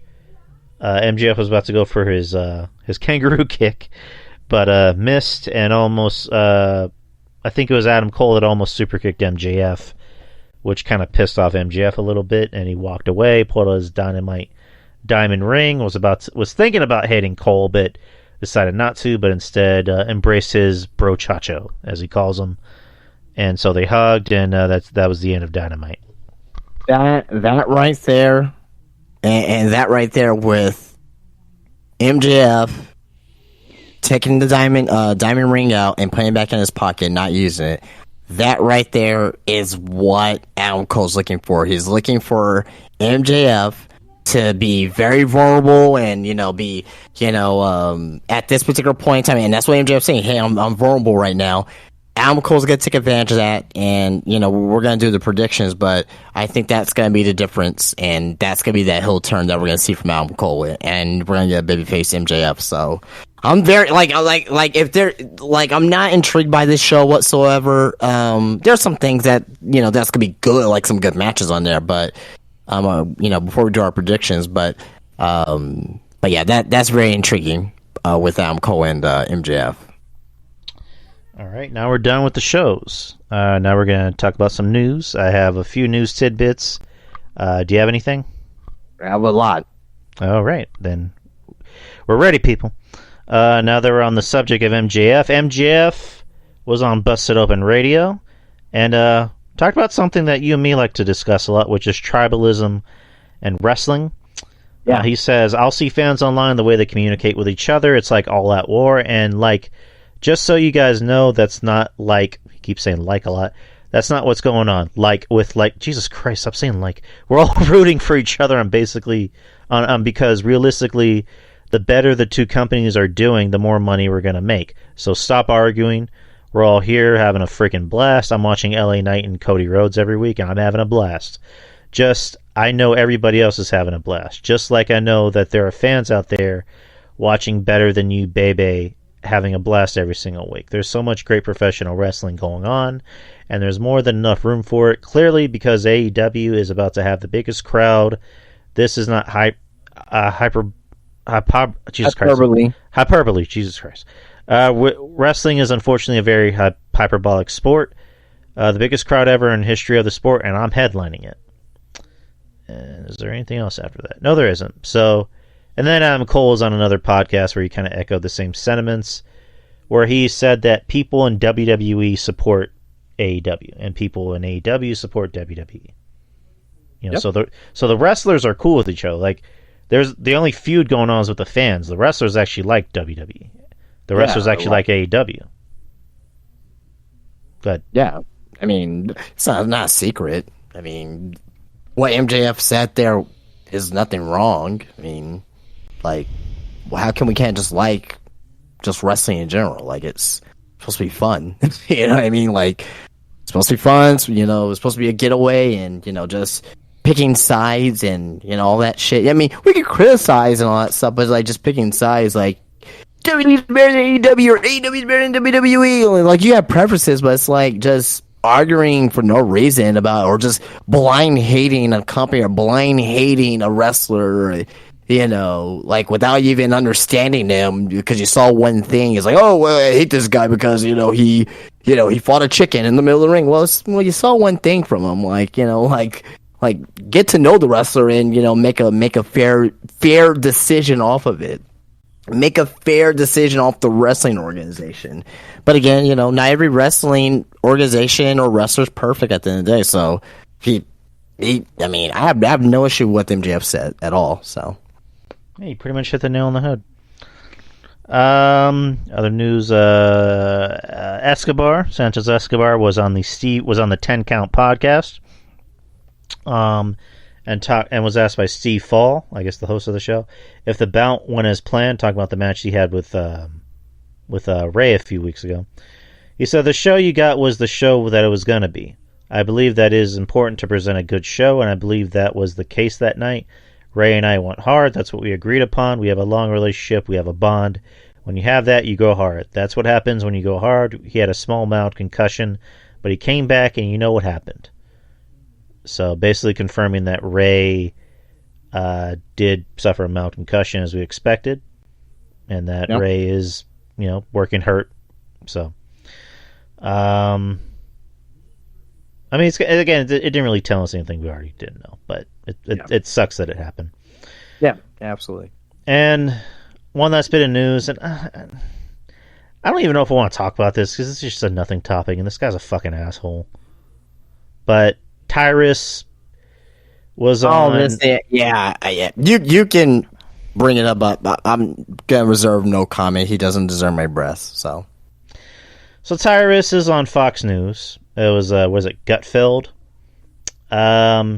He's very open about his far right views and said he'd assault his children if they go against his beliefs. He said, if my kids came home and said, Daddy, my pronouns is this, this, and this. Yeah, he said, my pronouns would be ass whooping. So, and then Lance Storm had the commented on it where he says, I'm going to say this in the most polite way possible. Fuck this guy. So, but what topics do you have on hand? That's all you got? Yeah, that's all I got. Okay. All right. I figured you, because you and me usually will have the same topics, so I just picked a few things. So what do you got? All right. Well, first and foremost, I don't know how we did not even speak on this as of yet, but Cash Wheeler. That's why I waited for you to talk about it. Cash Wheeler got arrested last Friday? It was last Friday, right? Last Friday, and it was due to a road rage incident where he was charged for aggravated assault with a firearm, and he had a court hearing that same day. But funny thing was, he was arrested. He was arrested last Friday. But he had a warrant for his arrest on July 28th, and again, like I said, he pleaded not guilty to the charge of aggravated assault with a firearm via his attorney at the court of Orange County, Florida, on August the 3rd. So it's considered as a third-degree felony in the state of Florida. But basically, long story short, he had a bond set for $2,500. He was asked to turn in all of his weapons to the court within 12 hours, and on top of that, he wasn't asked to turn in his travel documentation, like his passport or whatnot. So he's still able. Obviously, if you saw Collision, if you saw Dynamite tonight, that they're still good for Wembley. So I'll just present this question. So I'll just present this question. how long did Tony Khan know about this? And if he did know, or if he rather knew about this or not, that's number one. And number two, if he did know about it, depending when he found out, do you think it's ethical for him to actually, have this match at Wembley without knowing the exact results of what was going to happen? I'll say this, because I've listened to different people talk about it, and I've heard well, not necessarily different variations, but I've heard the same story, especially from the witness, who claims that they feared for their life. But the one thing that always kind of makes me question it, not to say that what happened didn't happen, but I don't think it happened the way he said it, was that the witness claimed that he feared for his life, and then, not Dex, but Cash was waving his gun at him, but instead of taking a picture of him holding the gun, he just takes a picture of the license. And so I'm just like, it kind of makes me question what really happened. And I listened to everybody, listened to Soup cover it. I was just talking to Andrew Carlick about it. And of course I listened to Cornette talk about it, because it's Cornette. He's always going to cover shit.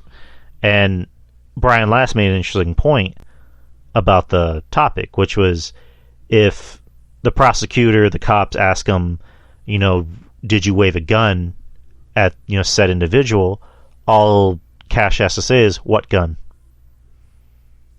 Because they said they found a gun on him, but, he wasn't waving a gun. And for some reason, he was being accused of assault, but he didn't actually assault anyone. He was supposedly waving a gun. So all Cash has to just say is, what gun? What supposed gun? Who saw a gun? Like, there are other people on the highway that could have easily seen me with said gun, but this guy is saying I was waving a gun at him. What gun?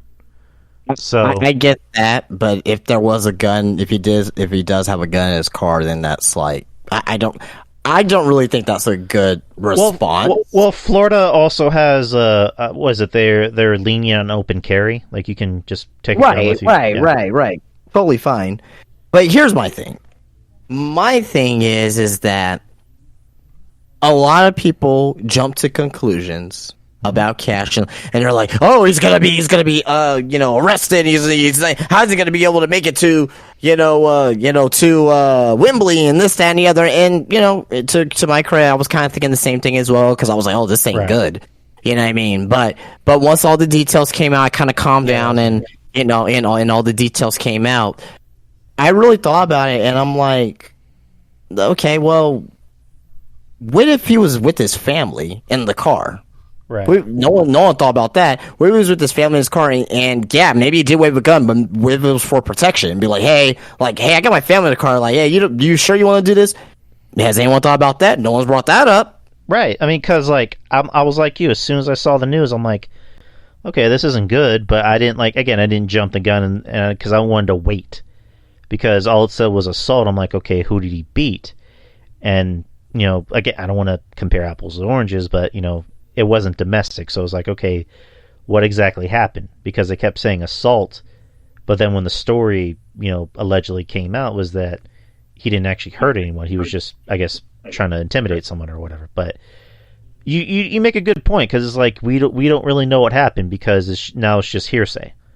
We're not hearing from Cash what allegedly happened, and I don't know if it'll probably be a while until we do, maybe because of legal reasons, but the Tony Khan thing, again, one would like to think that maybe Cash went up to Tony when it happened and said, hey, listen, this happened. And I don't know if it's going to leak out pretty soon. Maybe it will, maybe it won't, but this happened.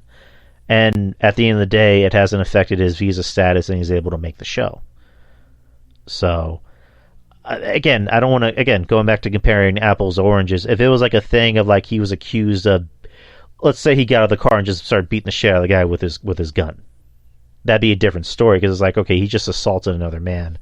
I don't know if you want this guy on your card, but it's like, again, looking back on it, I don't really think he did anything that was what you would look at as quote unquote illegal. I don't know. Right. That's just me. But so to me, there's actual people out there that wish that Cash Cash got his visa revoked so that way he would not go to Wembley. Just so that AEW would, like, you know what I mean? Like, yeah, we talk about tribalism. That's, like, beyond tribalism. That's, like, sick. So, just so that Cash wouldn't go to Wembley so that AEW will be out of a big match at Wembley. And so, it's like to me, it's like, that's one of the issues with wrestling fans, like, right there, like, oh, you want the one of the, it's kind of like you want the one of the main players from the team to go down, but at the same time over here on the WWE side, you got fucking Jimmy and Jey Uso having DUIs 4 times, and you're okay with that for them to be on TV?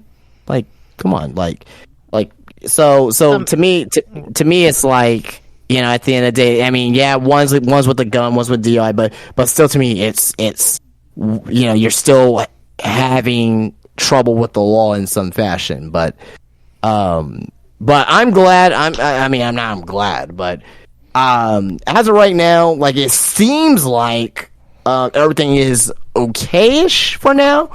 But we gotta wait till the details come out. More details come up about it. Maybe there's something else that we don't know about.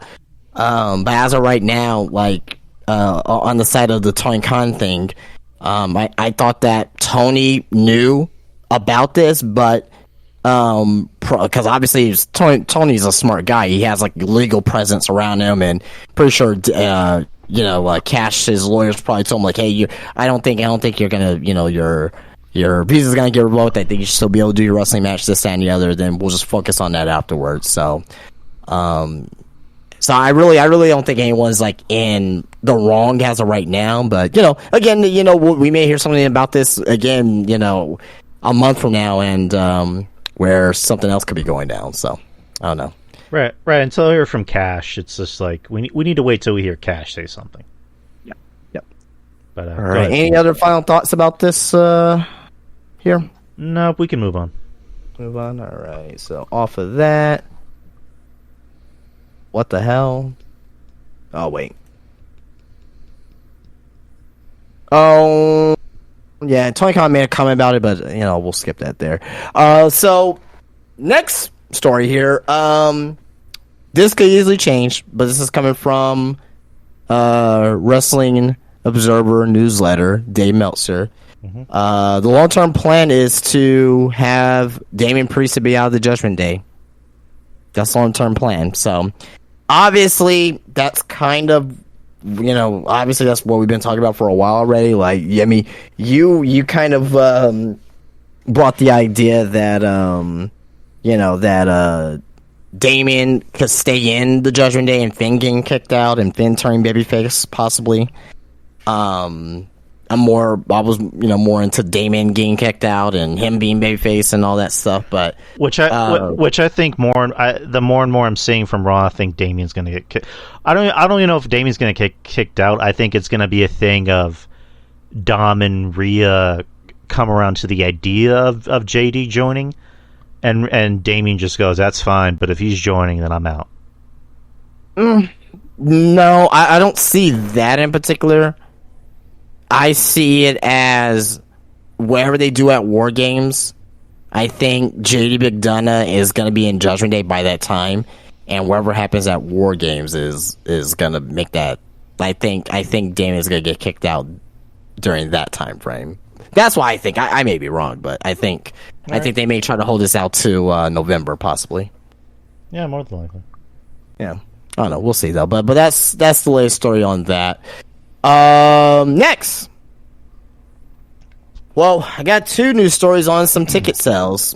Number 1, we got All In this Sunday here, and this is coming from WrestleTix. This is as of the 18th. AEW All In is passes WrestleMania 32 as the most tickets distributed, most tickets sold for a wrestling event ever. Not the biggest not the biggest attended wrestling show of all time, because I know what MJF's saying, but no one's gonna beat that fucking the Collision Korea show, even though they were forced to go. But still, like, yeah, I mean, well, I'm just saying, like, they were forced to go, but, like, this, like, the number's still the fucking number. Like, over 100,000 people there, like, legitimately. I mean, isn't that what Tony's doing? I'm kidding. But, regardless, though, tickets distributed there, so looks like they'll be officially the biggest wrestling show of all time, as they're saying. That's with paid attendance. Any thoughts about that? Them breaking that record? I'm gonna say the same thing I said last week. Good for them. I'll be nice and I'll say good for them. Right. So speaking of tickets, before more tickets, AEW is currently at over 90,000 advanced pay-per-view buys for domestic orders in the U.S. So looks like they at least have a 90,000 buy rate. Now, this is coming from Andrew Zarian. He's part of the Matt Men podcast. He's also with the Wrestling Observer as well. Kind of like the third man of the group. But I do want to say that I'm wondering where they're getting these numbers from, because is this a total number of like Bleacher Report and Fight and Spectrum and DirecTV? Is that a total number of all that together? It has to be for them to get that number. 90,000 advanced buys. That's kind of a crazy number. I don't know if I don't want to say I don't believe it, but like I'm wondering if that's just like an estimate or the anticipation for it. But if that number is legitimate, then that's awesome. That's awesome. I mean, that's good for them, and they're giving more money in their pockets for their biggest show ever. So 90,000 buys. Nice. All right. Well, off of AEW for a second, going to WWE. Speaking of tickets, they already sold over 90,000 tickets. Sold for WrestleMania 40 over the course of 2 days, over the 2-day event. But they WWE breaks an all-time gate record, all-time gate record, Jesus, in 1 day. So WWE announced on the 21st, which was a few days ago. Well, it says on the 21st, but they broke the company's all-time gate record in 1 day. The previous total gross record, $21.6 million, was set earlier this year at WrestleMania 39 at SoFi in Los Angeles. WrestleMania 40, which takes place at Lincoln Financial Field in Philadelphia on the 6th of April and the 7th of April. So more than 90,000 tickets that went on sale last Friday. So that's an unbelievable number there between the 2 nights of WrestleMania. Any thoughts about them breaking that all-time gate record? I mean, it's fucking huge. What else can you say? I mean, it's the 40th anniversary of WrestleMania. We're assuming we know what the main event is going to be, but yeah, nothing has been confirmed. It's just going to be a big night. I mean, big 2 nights for the weekend of Mania. So good on it's like MJF said. It's good for wrestling when these things happen. Yeah. WWE breaking records for their all-time gate. AEW breaking records for attendance. So I mean, it's the wrestling business is thriving right now, and I can't be any happier because I'm not in the business, but I indirectly am in the business through action figures and memorabilia and stuff. So it's it's very lucrative. It's very healthy for the business, and hopefully both major companies continue to have success. So awesome. Well, I'm not gonna read this story, but we didn't mention it in the Dynamite review. Santana's ready for an in-ring return at this setup here from Fightful Select, but he's back. He came back tonight with Ortiz. It seemed like they wherever beef that they had, supposedly, I don't know if it was fully true or not, but where beef that they had, seems like they kind of squashed it, and Proud and Powerful's back, their heels, and I don't know if they officially joined the BCC. I don't know if I will want them in the Blackpool Combat Club. I wouldn't want them. I just think they're probably better by themselves, but Santana's back, so which is great.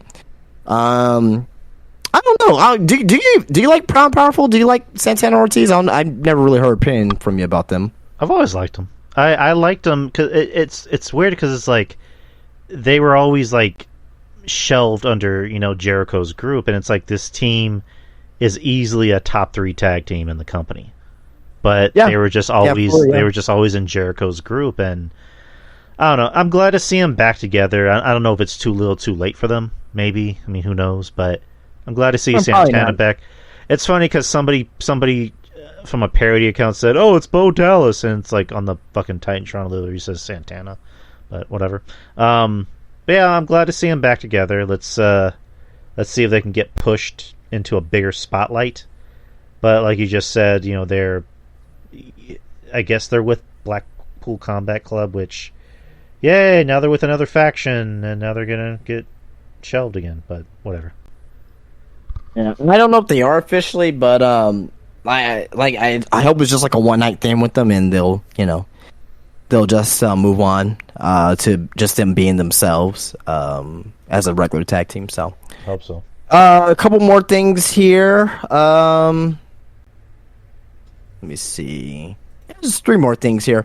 Dakota Kai is back on the road for every SmackDown taping. She's not cleared yet for physicality, so don't expect her back in the ring anytime soon just yet. That's coming from PW Insider. So good for Dakota. She's it didn't seem like she was off TV that long. So hopefully now she can get her presence back on TV. She's back with her Damage Control buddies, and it's always good to see Dakota back on TV. She's definitely a missed face on TV for sure. Right. Yeah, and I like Dakota.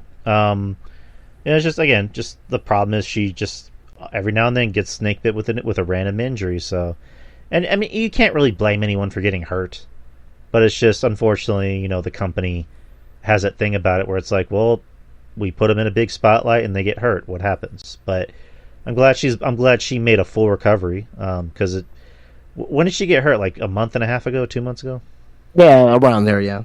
So I mean, and she's back a lot sooner than we expected. So I'm glad to see her back. I mean, the Damage Control thing seems like it's starting to get a little bit more interesting. Because the big thing about Damage Control is like, where is this going? Like, it's not really getting the reactions that people want, and now it's starting to kind of get a little bit more prominence now that you got EO, as the champ. So, again, good on seeing Dakota back.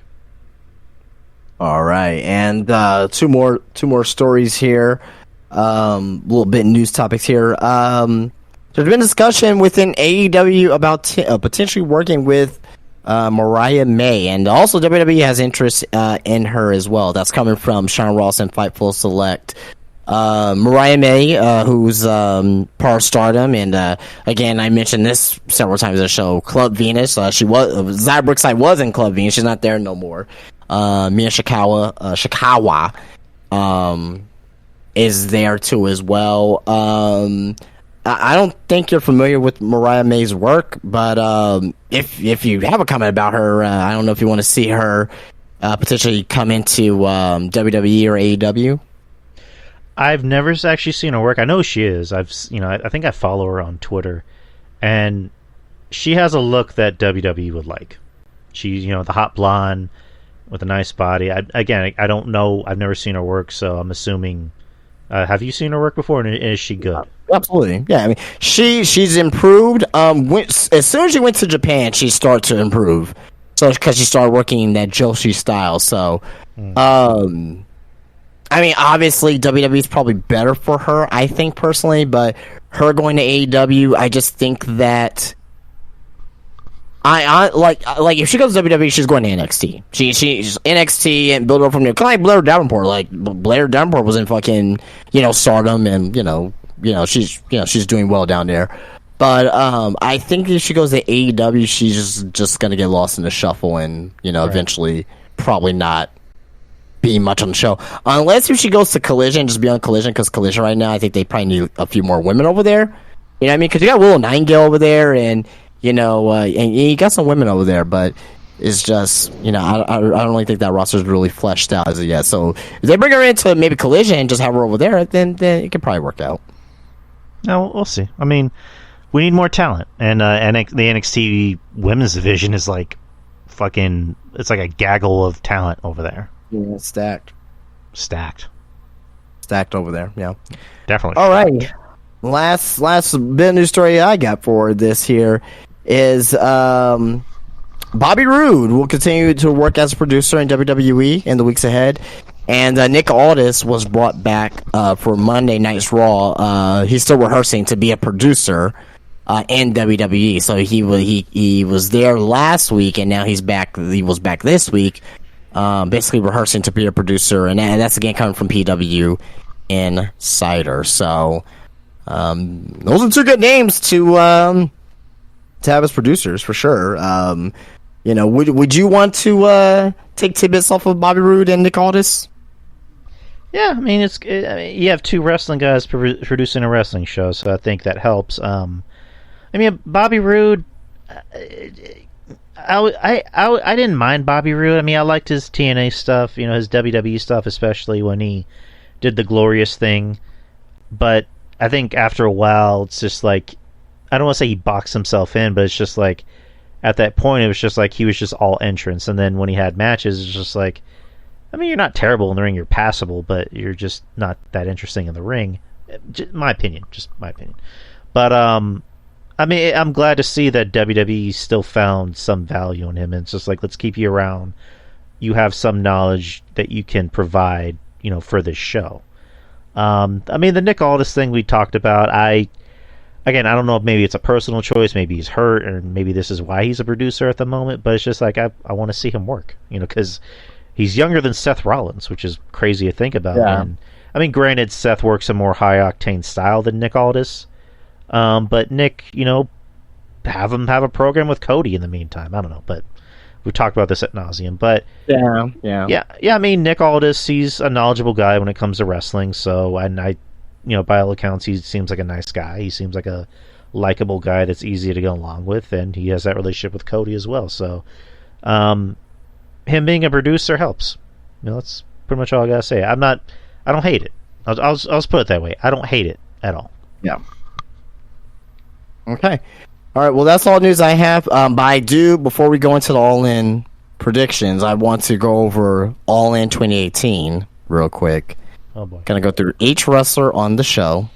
Mm-hmm. And really, all I want you to do is say from the time that they were at on this show, from this show here in 2018 to where they're at now, rather if they gain momentum or if they lost momentum from that time frame. So, there's definitely going to be a difference of opinion on this. Well, I know, but whatever. I just think it'll be fun. Oh no, it sounds fun. I want to do it. Do it. Go ahead. Yeah. So pre-show match first, you had SoCal Uncensored versus the Briscoes. So first wrestler, Frankie Kazarian. Well, he's not even in the company anymore. Just in general, he's not in the company no more. I'm not talking about him being AEW, if he gained or lost something. I'm just talking about him as a wrestler from where he was at that time to where he's at now. I mean, I guess it's fair to say he's lost momentum because even before when he was in the company, they gave him like an elite hunter gimmick, and then he didn't really hunt any elites, so lost momentum. Yeah. Lost momentum. He's in Impact now. Scorpio Sky. Lost momentum. I mean, a guy that they tried to do something with, and they gave him the TNT title for a hot minute, and then lost that, and ever since then he hasn't been on the show. He did like one vignette on the first Collision, and that's it. Yeah. In respect to Briscoes, I'm skipping because that's not fair for you even to bring up. So right. He had a 19-person over the budget battle royal. Oh boy! To jump to the number contender for the ROH Championship. So rapid fire here. First person, Moose. He's an Impact, right? Yes. He lost momentum for me because I don't know what the fuck he's doing right now in Impact. So yeah, nobody cares. So lost momentum. Well, I mean, I like Moose, but he just lost momentum. Brand Cutler. he never even had momentum to begin with. So from that's true. But from the time of the show, you think he's better off or worse off? I mean, he has an easy gig. He's just the elite's bitch boy, and he just sprays people with something. So he's better off, I guess. Yeah, he technically gained momentum. Technically, Chuck Taylor lost momentum. He gained because he's going to be at fucking Wembley. I mean, everybody's going to be at Wembley, but well, I mean, to me, he gained momentum. So, I mean, not by much. It's not saying much, but like no one knew who Chuck Taylor was.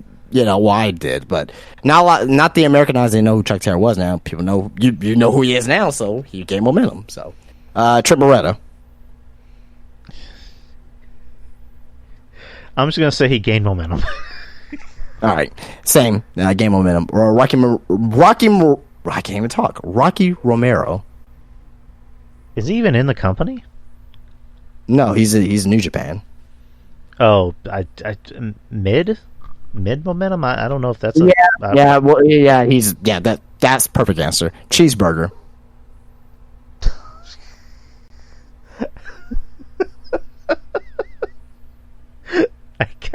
I guess in the middle.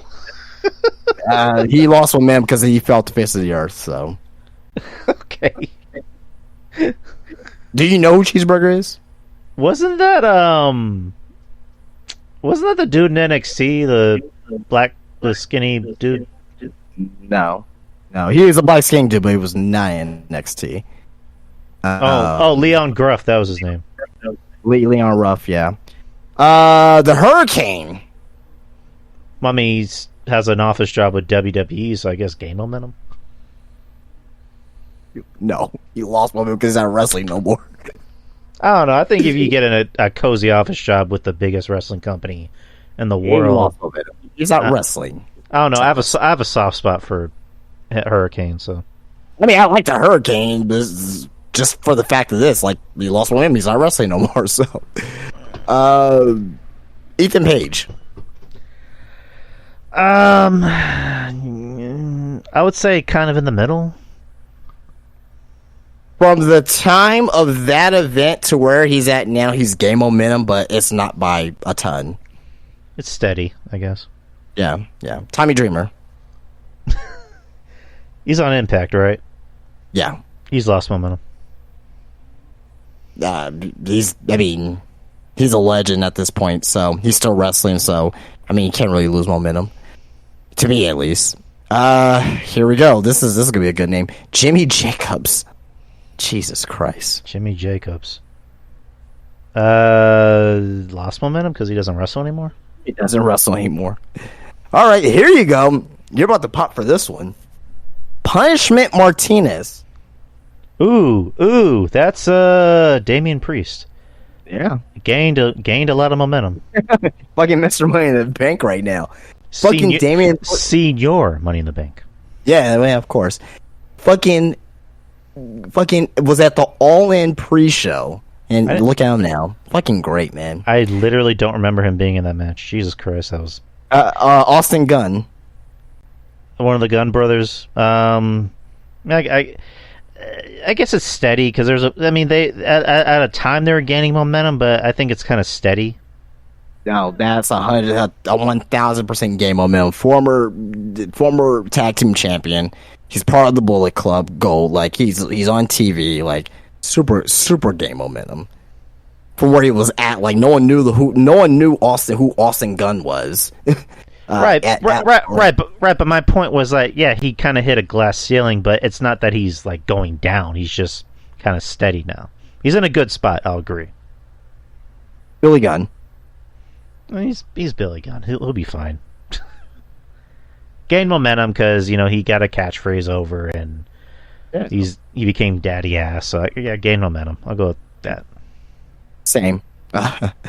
Ooh, I think our answers are gonna be the same on this one. Marco Stunt. Lost momentum. Lost a lot of fucking momentum. He's gone. he's fucking in hell. For all I know, apparently he has like an injury right now. I don't know if he's gonna like be back in wrestling, but I don't know. Brian Cage. He He was on Dynamite tonight. Yeah, I know he was. Lost momentum. I mean, they're trying to make the guy into a thing, and then it didn't work. So, lost momentum. From that time to where he's at now. Well, I mean, he was already a name in Impact. Yeah, overall loss because he was a former Impact champion and it was during that time frame. So I'll say loss. Okay. Jordynne Grace. Oh, fuck her. That don't make it personal. You know. Lost momentum. Well, I don't give a shit what she's done. Fuck, I don't care. Fuck her. Well, I'm gonna say gain. Because no one knew who she was. No one knew who she was. And she became a Impact Women's Champion. So I mean, she's gained something, but it wasn't momentum. Yeah, but with that, with Jordynne Grace, I'm not a huge fan of her either. But I can't deny that she's been a multiple-time world champion, or she was a world champion in Impact. So, Colt Cabana lost. Maybe slightly, yeah. Not slightly. He's barely on the show, so he's lost a lot of momentum, dude. Yeah, but he wasn't on. Well, I mean, this is before AEW, but he was just an indie guy, and he's still an indie guy today. So it's I don't know. Maybe I'm thinking about it wrong, but but I'm about the same. I'm leaning towards lost momentum, yes, but it's to me it's probably about the same. And second to last, Bully Ray. Fuck Bully Ray. I guess gain momentum because he still keeps himself relevant. I'll give him that. I'll say he's the same. Yeah, he's the same. Steady. Nothing's changed. And the winner of this, Jesus Christ, the winner of this Battle Royal, Flip Gordon. I mean, he's not even on the he's not even in the company, so lost. Well, he was never in the company to begin with, so but he's he's definitely lost momentum. He's whatever. Opening match for your All In pay-per-view 2018. You have Maxwell Jacob Friedman lost to Matt Cross. Jesus Christ. Matt Cross gained or lost momentum from his win. I mean, I'm gonna go ahead and I'm gonna give a safe bet. I think he's lost momentum. Yeah, definitely so. MJF. I mean that's the most obvious answer here. So lost. I'm playing. He's gained momentum. Definitely, he's the fucking world champion right now of the second biggest company. So and he's about to main event their biggest show. So yeah, definitely gained for sure. Singles match of Christopher Daniels versus Stephen Amell. Christopher Daniels. Well, he still has a job in the company. He's a agent or whatever the fuck. He's head of talent relations, but as a wrestler, lost momentum because he's not really wrestling anymore. So, yeah, he's kind of steady, I guess, if you want to be fair. Stephen Amell. I mean, he's not technically a wrestler. Yeah, I can't really judge that one there. So I guess all right, just put that as NA. Yeah, for sure. Next match, women's match for Corner Survival. You got Madison Rayne versus Tessa Blanchard versus Dr. Britt Baker versus Chelsea Green. Tessa Blanchard gained or lost momentum. Lost because she's kind of been shunned from the wrestling business since then, so she's lost. Oh yeah, definitely shunned. Yeah, definitely lost momentum. Madison Rayne. I mean, I guess it's kind of steady because she works in the company, so steady. Yes, I agree. I was gonna say lost momentum, but yeah, I'm gonna go steady. Britt Baker. Obviously, I'd be an idiot to say she hasn't gained momentum. So she's gained momentum since then. 100% gain momentum. No matter what we think about her, but 1,000% gain momentum. She's the top woman in the fucking AEW. Mm-hmm. And last but not least, Chelsea Green. She's 100% gained momentum ever since especially now with her current or second round WWE. So she's gained momentum. She's been doing fine. Yeah, absolutely. Alrighty, got a few more matches here. NWA World's Championship. You got Cody versus Nick Aldis, and we got a bunch of names here that we can go through as well. But so Cody was with Brandy Rhodes, Diamond Dallas Page, Glacier, and Tommy Dreamer, which we won't talk about. And with Nick Aldis, you got Jeff Jarrett, Sean Daivari, Tim Storm, and Samuel Shaw, aka Dexter Lumis. Mm-hmm. So well, first off, Cody gained or lost momentum? He fucking sucks. No pun. Obviously gained momentum.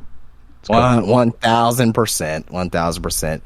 These names here is kind of like, I don't know if I want to say like Diamond Dallas Page lost or gained momentum, or Glacier gained also when they don't wrestle. Brandy, I mean, I guess you could say Brandy maybe lost momentum on Brandy. I guess we could say that. I mean, ever since she left AEW with Cody, I guess that's when her momentum. She hasn't been, she never had a TV appearance, something like that. So, I mean, she's gained momentum in real life, but wrestling wise, no. Nick Aldis, who lost the NWA title that night to Cody, gained or lost momentum.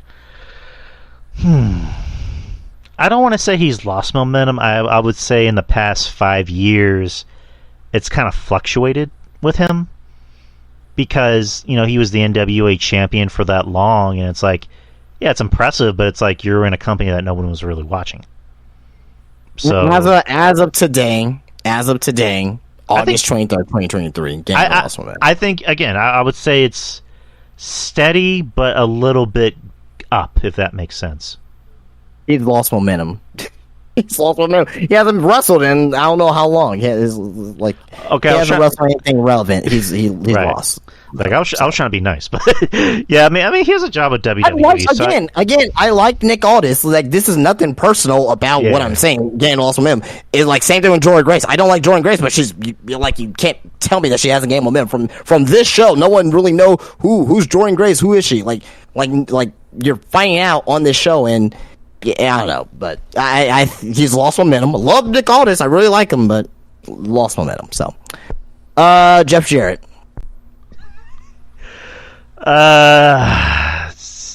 Jeff Jarrett always finds a way to make sure he has some type of momentum.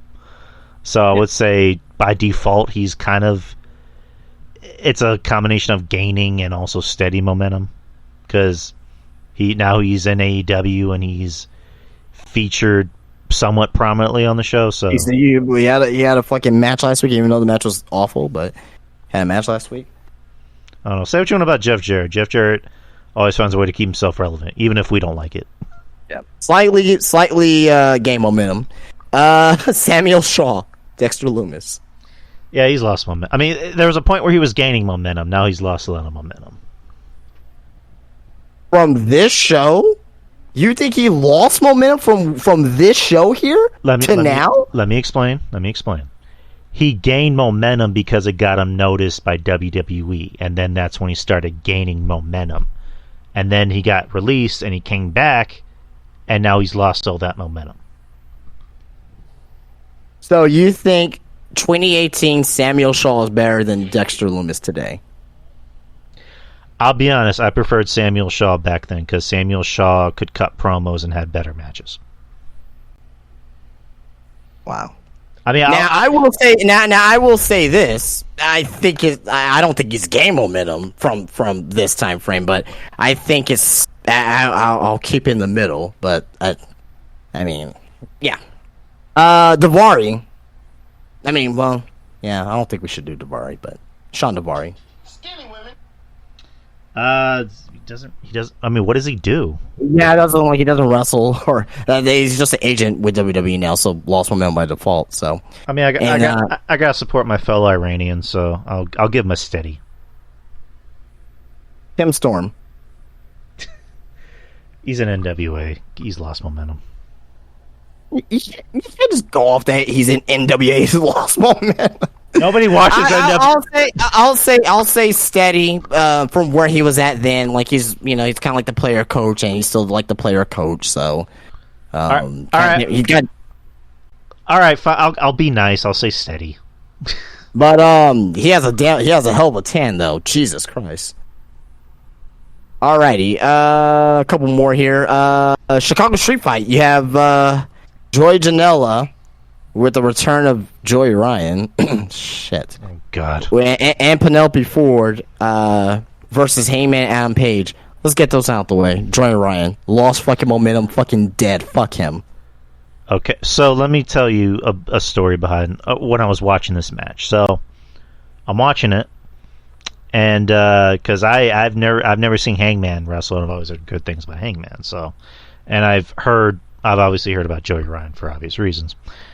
And I knew who Joey Janela was by name, but I never actually see him wrestle. I mean, the match itself was okay. And then that's when the spot happens with Joey Ryan and the Dick Druids, after Joey Ryan supposedly died, but his dick was alive. So he comes out with the Dick Druids. And then that's when Betty walks in the room and sees the Dick Druids, or not my room, but the living room when I had the show on, and she sees the Dick Druids, and I had to have that awkward conversation of explaining what the bit was, and she just gave me this look of like, I'm gonna walk away from this because that didn't make any fucking sense, and that's fucking horrible. Why do you watch this shit? So yeah, fuck Joey Ryan. He's lost momentum, and I hope he doesn't ever come back to anything ever again. Yeah, well, I mean, despite that, him just fucking trying to, trying to seduce a very young Roxy too as well. So that's another thing. But anyway, Joey Janela. Yeah, he's lost momentum. From that event, yes. Penelope Ford. Steady. Yep, I agree. Hangman Page. From that event, I will say he's gained momentum because he's gained momentum. He's former world champion. He's treated as a prominent part of the show, even though I personally don't. I don't think he's terrible in the ring. I'm personal feelings aside, I don't think he's terrible in the ring. But yeah, he's gained momentum. I'll say that. All right. Ring of Honor Championship match. We already did Flip Gordon, Brandy Rose, Lanny Poffo, rest in peace. Was with Jay Lethal. Jay Lethal gained or lost momentum. I say lost because it's just like this guy finally gets signed by a big wrestling company, and they just treat him like he's one of the other wrestlers. Yeah, I agree. He's lost momentum because he was the world champion during this time frame, or Ring of Honor world champion. So yeah.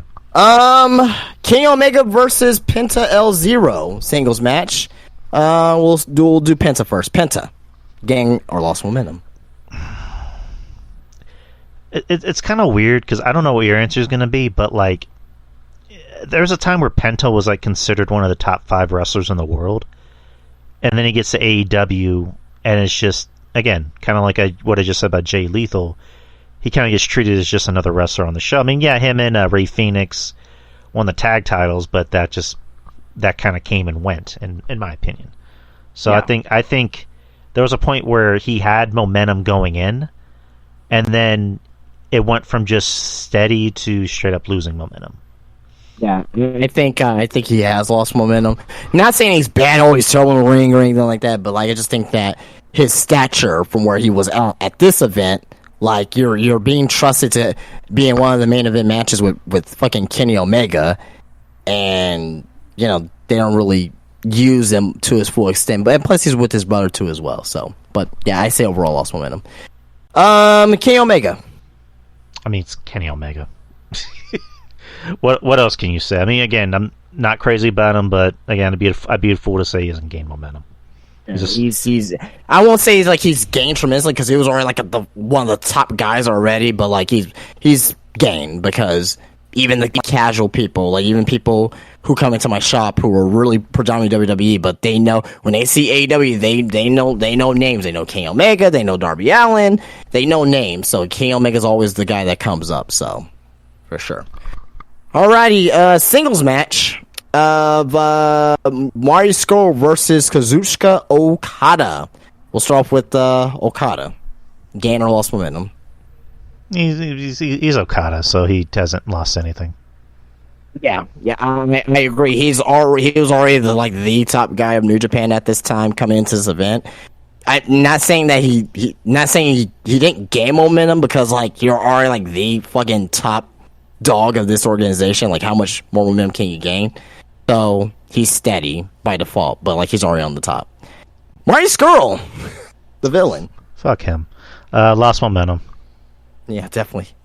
He's like near Joey Ryan alley right now. So, All right, in the main event, 6-man tag here. We have the Golden Elite, Kota Ibushi and the Young Bucks versus Rey Fenix, Bandito, and Rey Mysterio. We'll start with the Golden Elite first here. The Young Bucks gain or lost momentum from this event? Regardless of how I feel about the Young Bucks, I think they have the same matches and everything I see them in, but people like them, they buy their merch, and whatever, they haven't lost any momentum, so yeah. So they're steady for you. I'd say steady. They're about the same. Steady. They haven't really lost anything. Yeah, steady. Not necessarily. At one point, I would probably to say gained, but yeah, it's steady. Say for me. Kota Ibushi. I would say steady because same. Yeah. Yeah, steady. He hasn't really lost anything. Yeah, steady. Bandito. Well, he was on this show, and then he was in the Indies for a bit, and then he got a job with AEW, so probably steady? I'm going to say loss. Now, the only reason I'm saying loss is because that he, at this time, was a big name. Obviously, in Mexico, still a big name in Mexico, and eventually he became Ring of Honor champion, and from this event to where he's at now, he's lost momentum. He's barely on TV, barely see the guy, so lost momentum. Rey Fenix. I would say lost momentum. I disagree. I think he's gained momentum because from this event, no one really knew who Rey Fenix was. More people knew about Penta more than Rey Fenix, and I think this event really launched him. Now, I'm not saying that Rey Fenix is a fucking mega star or anything like that, but from this event to where he's at now, it's gain momentum, and I think it's slight, but I still think it's a gain. So, right. And last but not least, Rey Mysterio. It's Rey Mysterio. He hasn't lost anything. Yeah, he doesn't lose anything. I'll say Rey has gained a little bit, but again, he's already on top of Rey. How much more can you fucking gain? So gain a little bit, and I really think the feud with Dom, and now he's the United States champion. That's kind of helped that. So right. So all right, I was all in 2018. So now we're about to get all in 2023. This Sunday, August the 27th at Wembley Stadium in London, England. Tagline is the biggest event in wrestling history.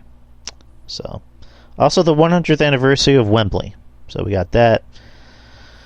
Matches that are on the card so far. There might be more matches announced. You never know with AEW. Pre-match or pre-show match, Aussie Open versus MJF and Adam Cole for the Ring of Honor Tag Team Championships. I got Aussie Open winning. Mainly because of there may be a distraction of some point with Roderick Strong and the Kingdom, possibly. I could definitely see something like that happening. But if they are going to do what I think that they're going to do at the end of the show, then MJF and Adam Cole cannot be tag team champions. Now, if they win the tag team championship, then that makes things even more interesting. But as of right now, I don't think they're winning the titles.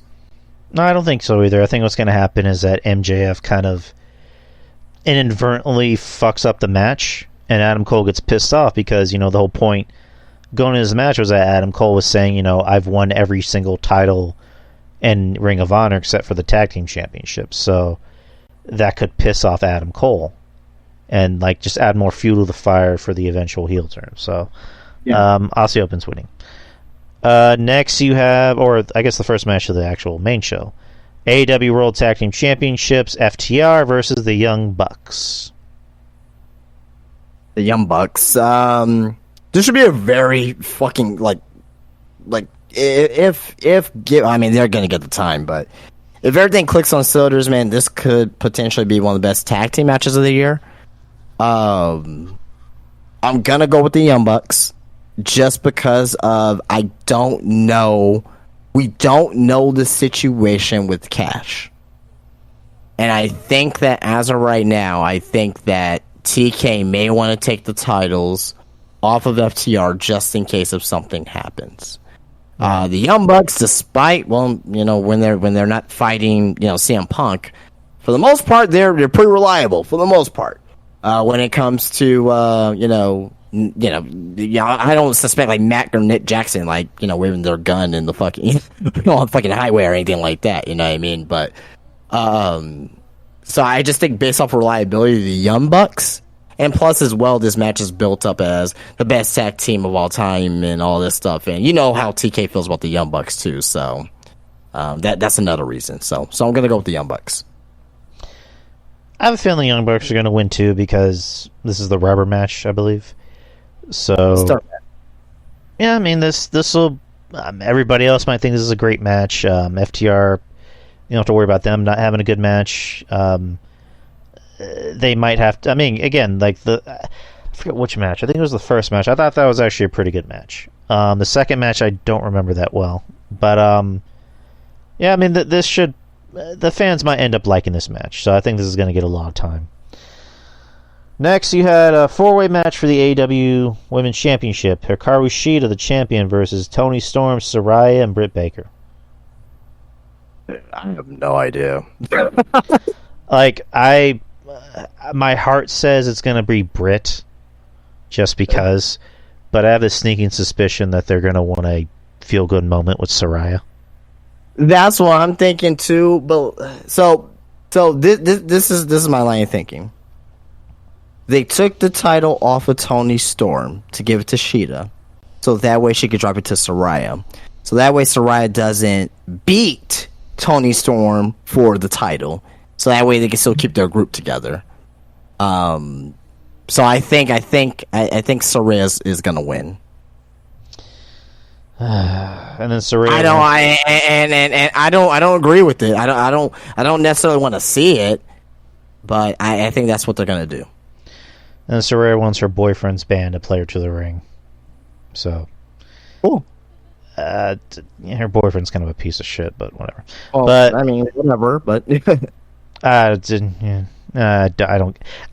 really care about this match. I'll be honest, but I mean, I don't care either. But I mean, I just think that they want the story that they potentially could tell. I'm going with Saraya. So yeah, why the fuck not? We'll go with Saraya. Darby Allin and Sting versus Swerve Strickland and now Christian Cage in a coffin match.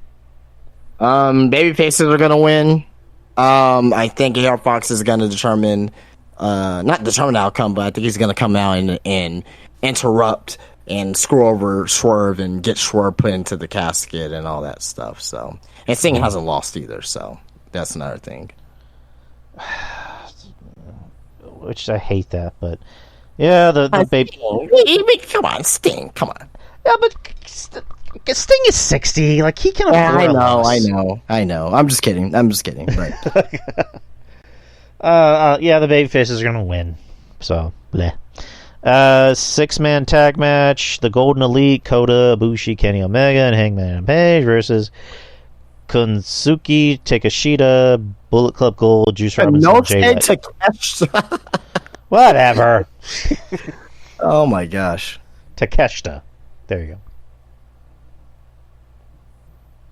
Who you got? And do you say... Oh, well, I hear you say Juice Robinson and Jay White. You may say it, but I'm going with let me see. Let me think about this. because I think they are. I think they're going to do Omega versus Takeshita at All Out. Because remember, we got All Out the next week. Right. I think the heels are going to win to set up Takeshita and Omega for All Out. I think that's what I think. I think the heels are going to win this match. This match here should, if given the time and if it hits on all cylinders, could be one of the best 6-man tags of the year, possibly, depending. But yeah, I'm going to go with the heels. I'll go with the heels as well. Yep.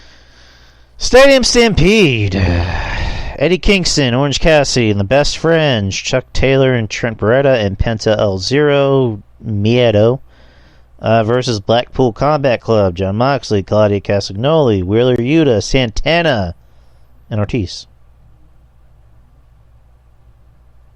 I see Eddie and Claudio having a match at All Out. Mm-hmm.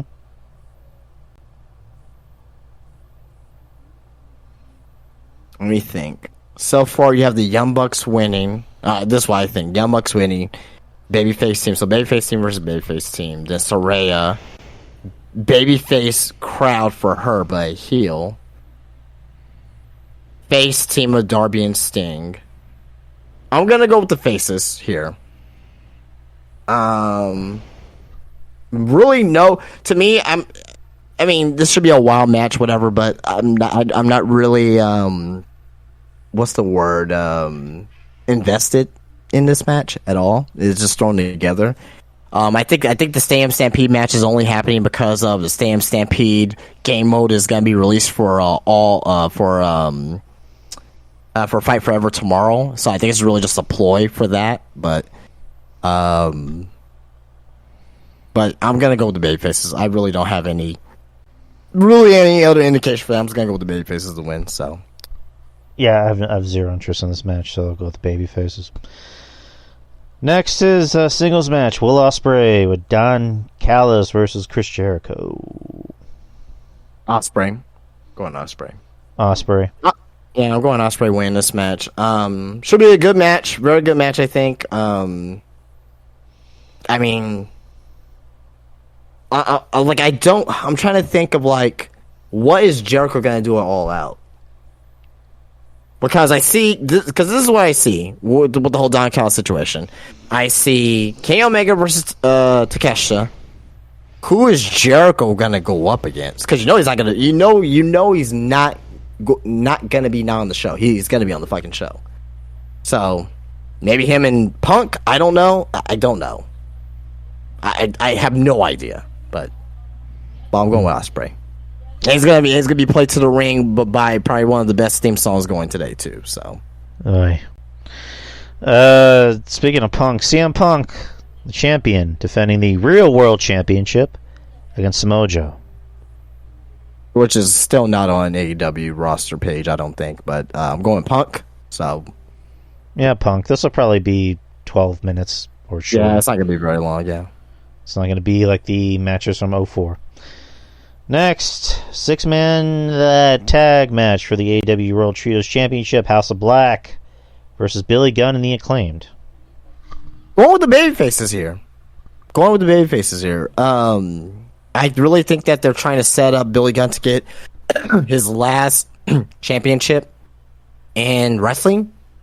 And I think they want to do a run with the Acclaim and Billy Gunn. I think they deserve it because they've been one of the most naturally over baby faces on this show, and they got their momentum got stopped, but now they have a chance to rectify that and give them the trios championship. Now what they do after that, I don't fucking know, because we know that Tony Khan doesn't do the follow up well at all. So, but I'm gonna go with the baby faces here. Yeah, same. Have that feel good moment on the show with Billy Gunn and the Acclaimed.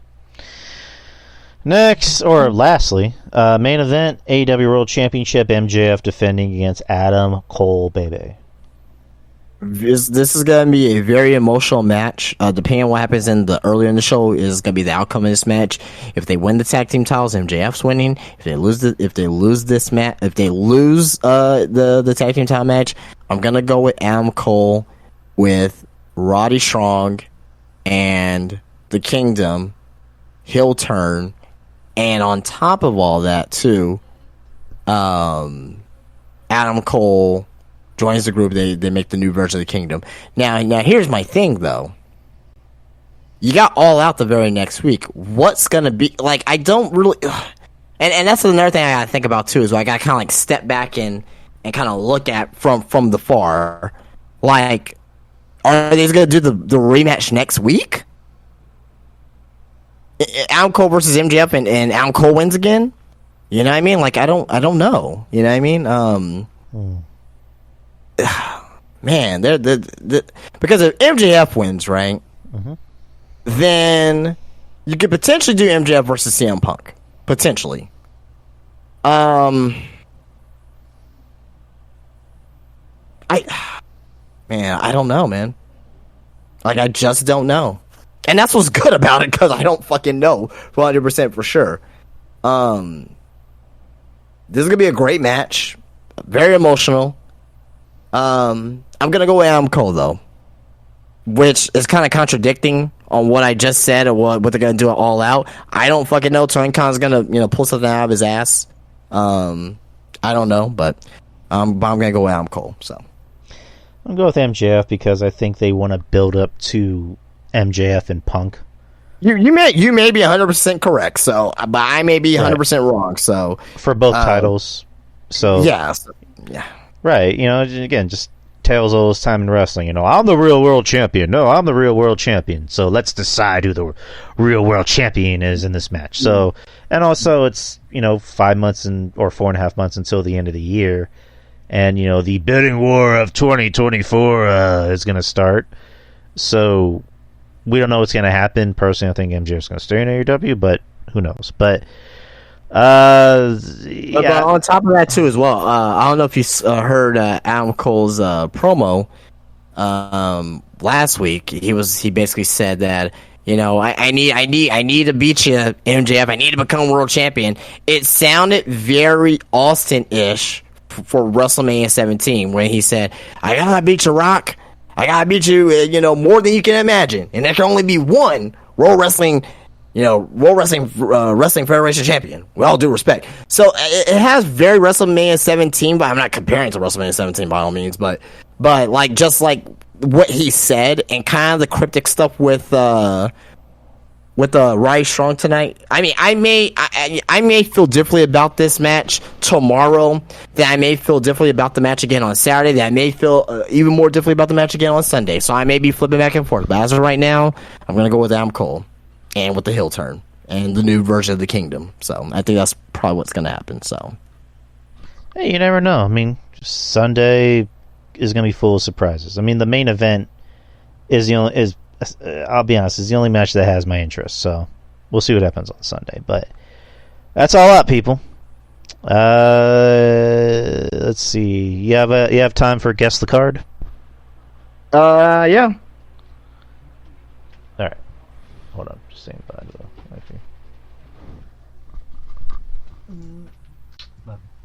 Alright, so, guess the card. So, kind of like last week, I decided to spice it up a little bit. So, I have a WCW one. I have actually, I have two WWF ones. I have a TNA one, and I have a Ring of Honor one. Okay. Which one do you want to start with? You start with WWF. That's fine. All right. Now let me do this one. So, here we go. So, if you already know the card, just go ahead and throw in a guess. If you just want to wait till I get to the main event. Flash Funk versus Leaf Cassidy. Sounds like 96, 97. Tag Team Championships, Owen Hart and the British Bulldog with Clarence Mason versus Fake Razor Ramon and Fake Diesel. That's definitely 96, okay. Mark Merrow versus Hunter Hearst Helmsley for the Intercontinental Championship. Okay. The Undertaker versus the Executioner in an Armageddon Rules match. This is definitely in your house pay-per-view. Psycho Sid versus Bret Hart for the WWF Championship. Yes, this is definitely in your house pay-per-view. Brack. Do you want me to continue, or do you want to guess? Wasn't that the main event? Yes. Yeah, so that is In Your House. That's In Your House pay-per-view, I know that. That was 96, I know that. Maybe late 90s, because it was Champion Psycho Sid, right? Yeah. Champion Psycho Sid. 96. Late night. So this is after. I don't know the tagline. I just know it's the In Your House. I don't remember it. I don't know the tagline for this one, but I know it's In Your House. This was after Survivor Series 96 when Sid beat Shawn. So this had to be in December, possibly. Mm-hmm. I just don't know the tagline. I don't remember it. But I know it's In Your House. That's all I know. So it's I don't know. Yeah. It's In Your House 12 hashtag or tagline. It's time. Yeah, I wouldn't remember that one, but I just know it was In Your House. Was that in December of 96? Correct. December 15th. Care to guess the venue? Nah, I wouldn't have any idea. West Palm Beach, Florida. All right. All right. So we got that. What do you want to do next? We'll do a WCW. All right. Let's see what I got. All right. The first match that opened the show, Fit Finlay versus Chris Benoit for the television championship. 97, 98, okay. Lex Luger versus Bryan Adams in a singles match. Maybe Wolfpack versus Hollywood, maybe? Okay. Battle Royal to determine the number one contender for the WCW Cruiserweight Championship. Cyclope won by eliminating Juventud Guerrera. Sequel play. Singles match for the WCW Cruiserweight Championship. Dean Malenko versus Chris Jericho. Sequel play was ooh.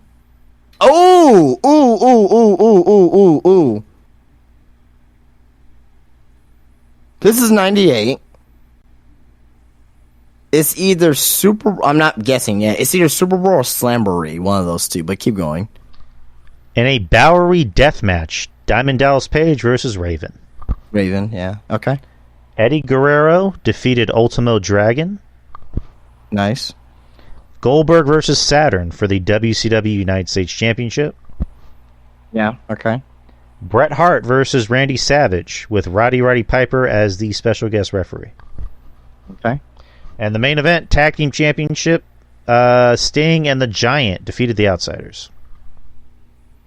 I want to say Slamboree 98. Correct. There you go. Care to guess the venue? It's up east. It's not DC. No. Baltimore. Warmer? Not Philly. I'll give you one more guess.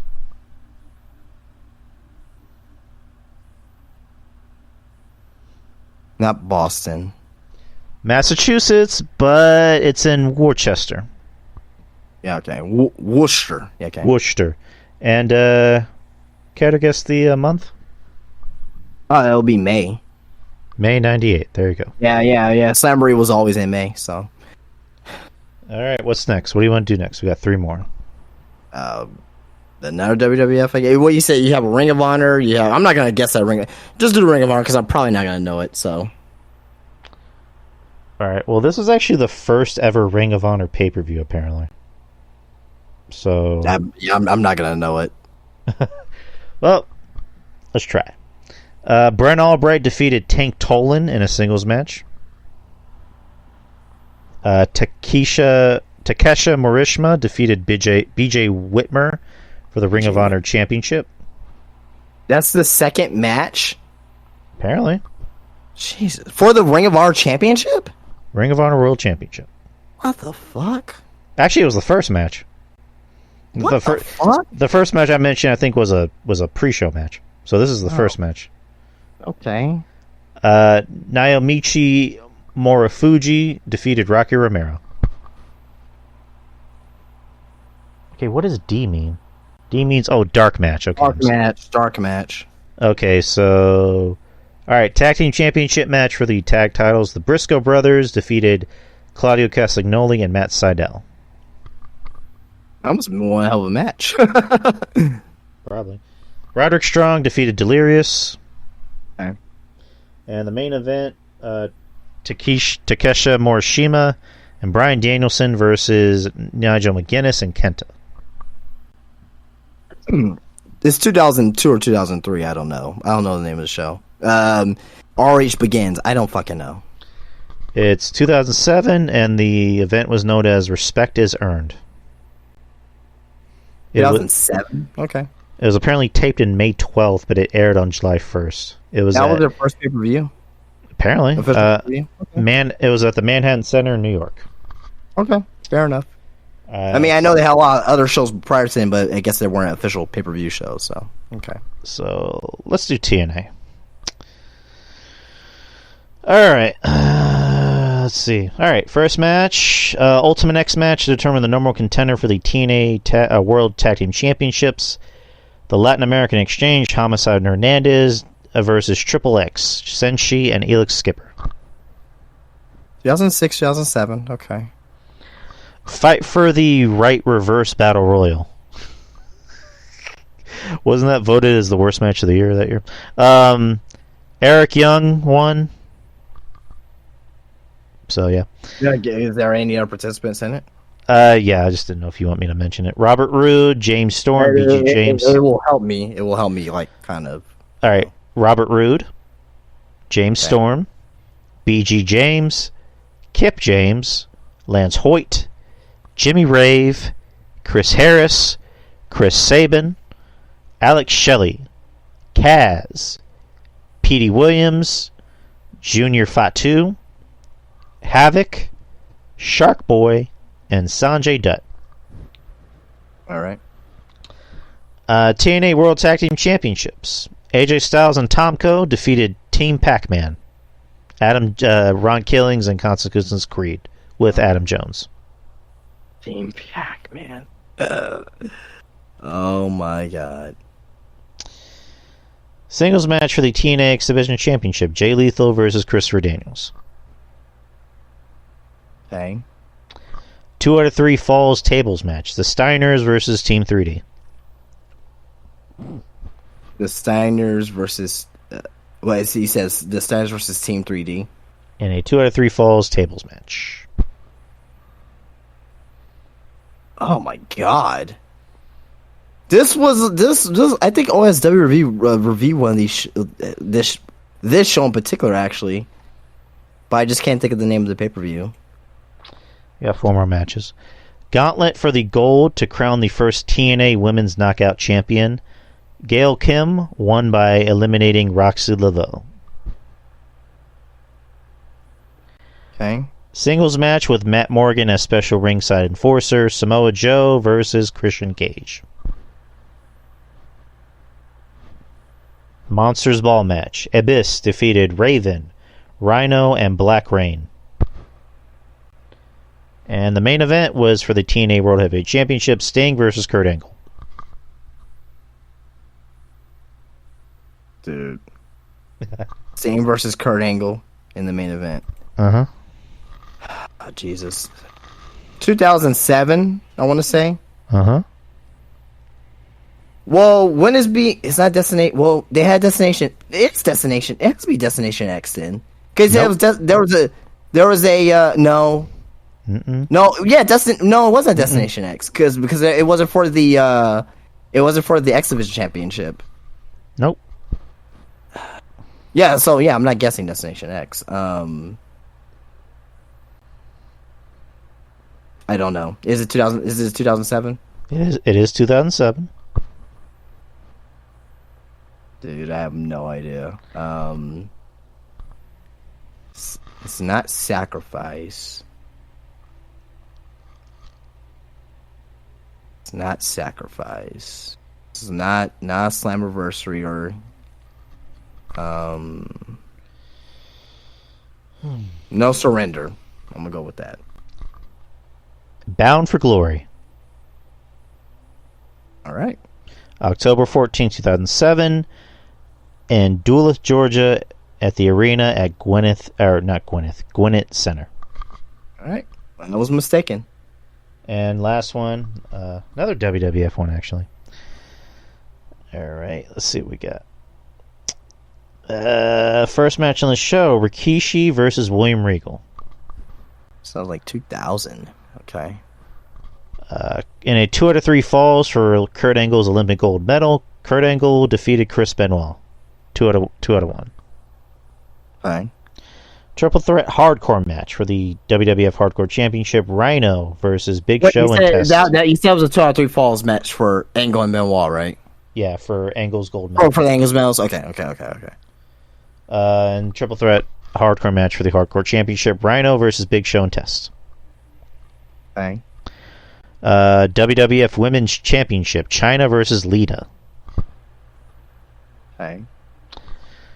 Chain match for the Intercontinental Championship, Kane versus Triple H. It was maybe 2001. Tag team turmoil match to determine the number one contenders for the WWF Tag Team Championship, Chris Benoit and Chris Jericho versus Edge and Christian. Okay. And lastly, main event, no holds barred match for the WWF Championship, Stone Cold Steve Austin versus The Undertaker.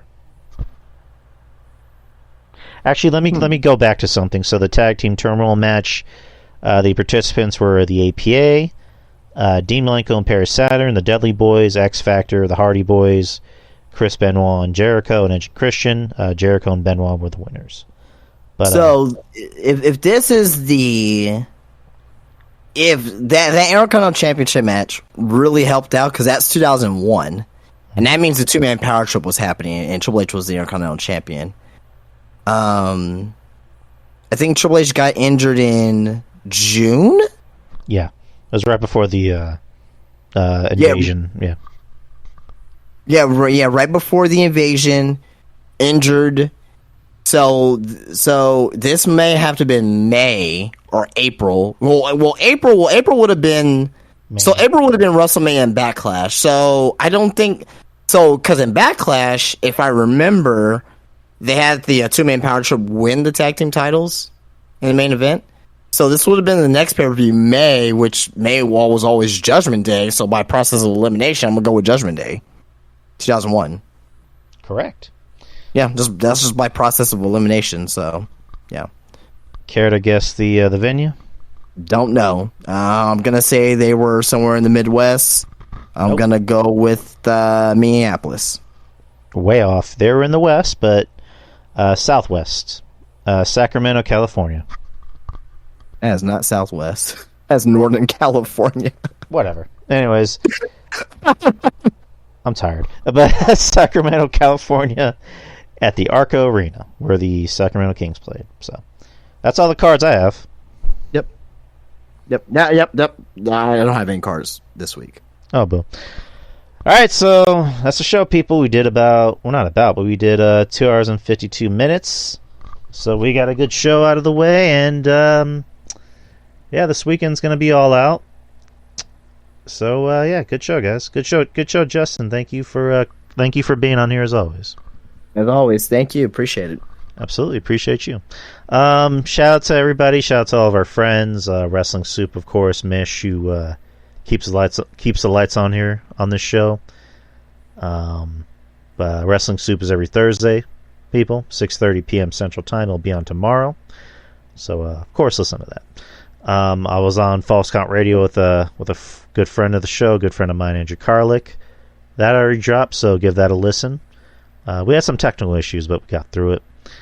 And of course, our friends RJ, Monty, Ruben Prime, Jeff Littman, me, RJ, and Monty do a show every Sunday called Friendly Neighborhood Marks. So I'm not sure if we're doing one this Sunday because of the pay-per-view, but we'll see what we can do. But of course, Jeff Littman with his 57 shows that he does, primarily Hammerlock Hangover, Garden of Doom, Garden Views. Listen to that. And of course, Steve Pena as co-host, who's a little delusional at times, but he means well. I like Steve. Let's see, Wrestling Court with Julian and Rob. And let's see, Trez, shout out to Trez, Kevin Castle, of course. Don Tony, the great Don Tony, much respect. And John Draper and his podcast, Breaking the Apocalypse. Shout out to him, B-Show, Brian, Shaheen. And if I'm forgetting anybody, please forgive me. But thank you to everybody that supports the show, that downloads, that listens, that shares, that comes in the chat room. Thank you all. And you know where to find me. I'm not a very hard man to find. Just type in Drew Yari. I'm the only Drew Yari I know, so who knows. But that's enough about me. How can they find you, Justin? Yes, of course, Spinebuster Tees, spinebustertees.com, Spinebuster Tees on Instagram. I may start tweeting on Twenties, I don't know, but it's my business, so I probably keep like wrestling thoughts and, to myself. But spinebustertees.com. Check it out. We got the summer sale still going. We're gonna have a fall sale going up very soon as well, 10% off. Get your get your t-shirts sent to you via FedEx or U.S. postal mail, whatever. And of course, if you're in the San Antonio area, if you're in Texas, I had people visit me from Houston already, which is kind of crazy, and Dallas, which is crazy, just to come to my shop, which is kind of nutty. But yeah, if you're ever in the area, come visit me at the Wonderland of America's Mall, Spinebuster Tees, located in the little shops. And come and check out the wrestling store as well, and see what I got. Also as well, thank you for supporting me here on this podcast. Supporting Drew. This is a great Wednesday. Every Wednesday is great as well. So definitely help Drew with the downloads and clicks and all that stuff. You can find them on YouTube and download on Google Podcasts and Spotify and all that great stuff too as well. So. Yes, sir. Like you said, Wednesday is the place to be here in the Wrestling Soup Discord on this chat room. The Experience, the newly named Experience. As I always said, be a friend, tell a friend, let people know about this podcast, invite them in, check out, I'm pretty sure Drew wants to build a community here. So, yes, sir. So anything you can do to get the podcast out there. And let people know about make this appointment ready podcast form every Wednesday after Dynamite. Yes, sir. I mean, we got listeners all around the world, as you can see. We got listeners growing in India, in the Congo, in the Dominican Republic, in Japan, Asia, Canada. So we got a fast growing. We have a fast fan base here, and like I said, the show is called The Experience. It's no longer the Drew Yari Show. It's not about me. It's about everybody. This is for everybody. The Experience is for everybody. If it's not just me, it's Justin. And yeah, I'm the host of the show, but I don't like calling Justin co-host because it just sounds a little demeaning, because Justin is as important to the show as I am. We both make the show better. And I like to think we both make each other better on the show. So absolutely, that's why it's The Experience, because it's like Mish said. It's like Mish said, everybody has a show, but there's very few that have an experience. Like, the experience is for everybody. If it's not just me, it's Justin. If it's not Justin, it's RJ. If it's not RJ, it's Ruben. If it's not Ruben, it's Littman, whenever he is not doing 58 shows. If it's not Littman, it's Monty, whenever he's on here. So that's why the show is called The Experience, and I'm glad I renamed it The Experience at the behest of Mish.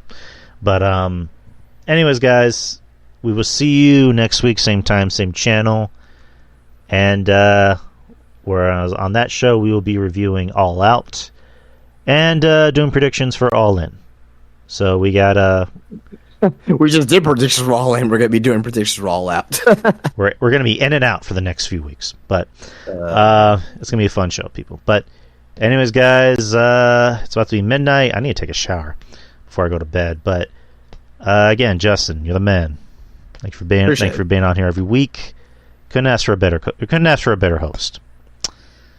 So, anyways, guys, take care. Have a good night. Be safe and enjoy All Out this weekend. And peace out. Peace.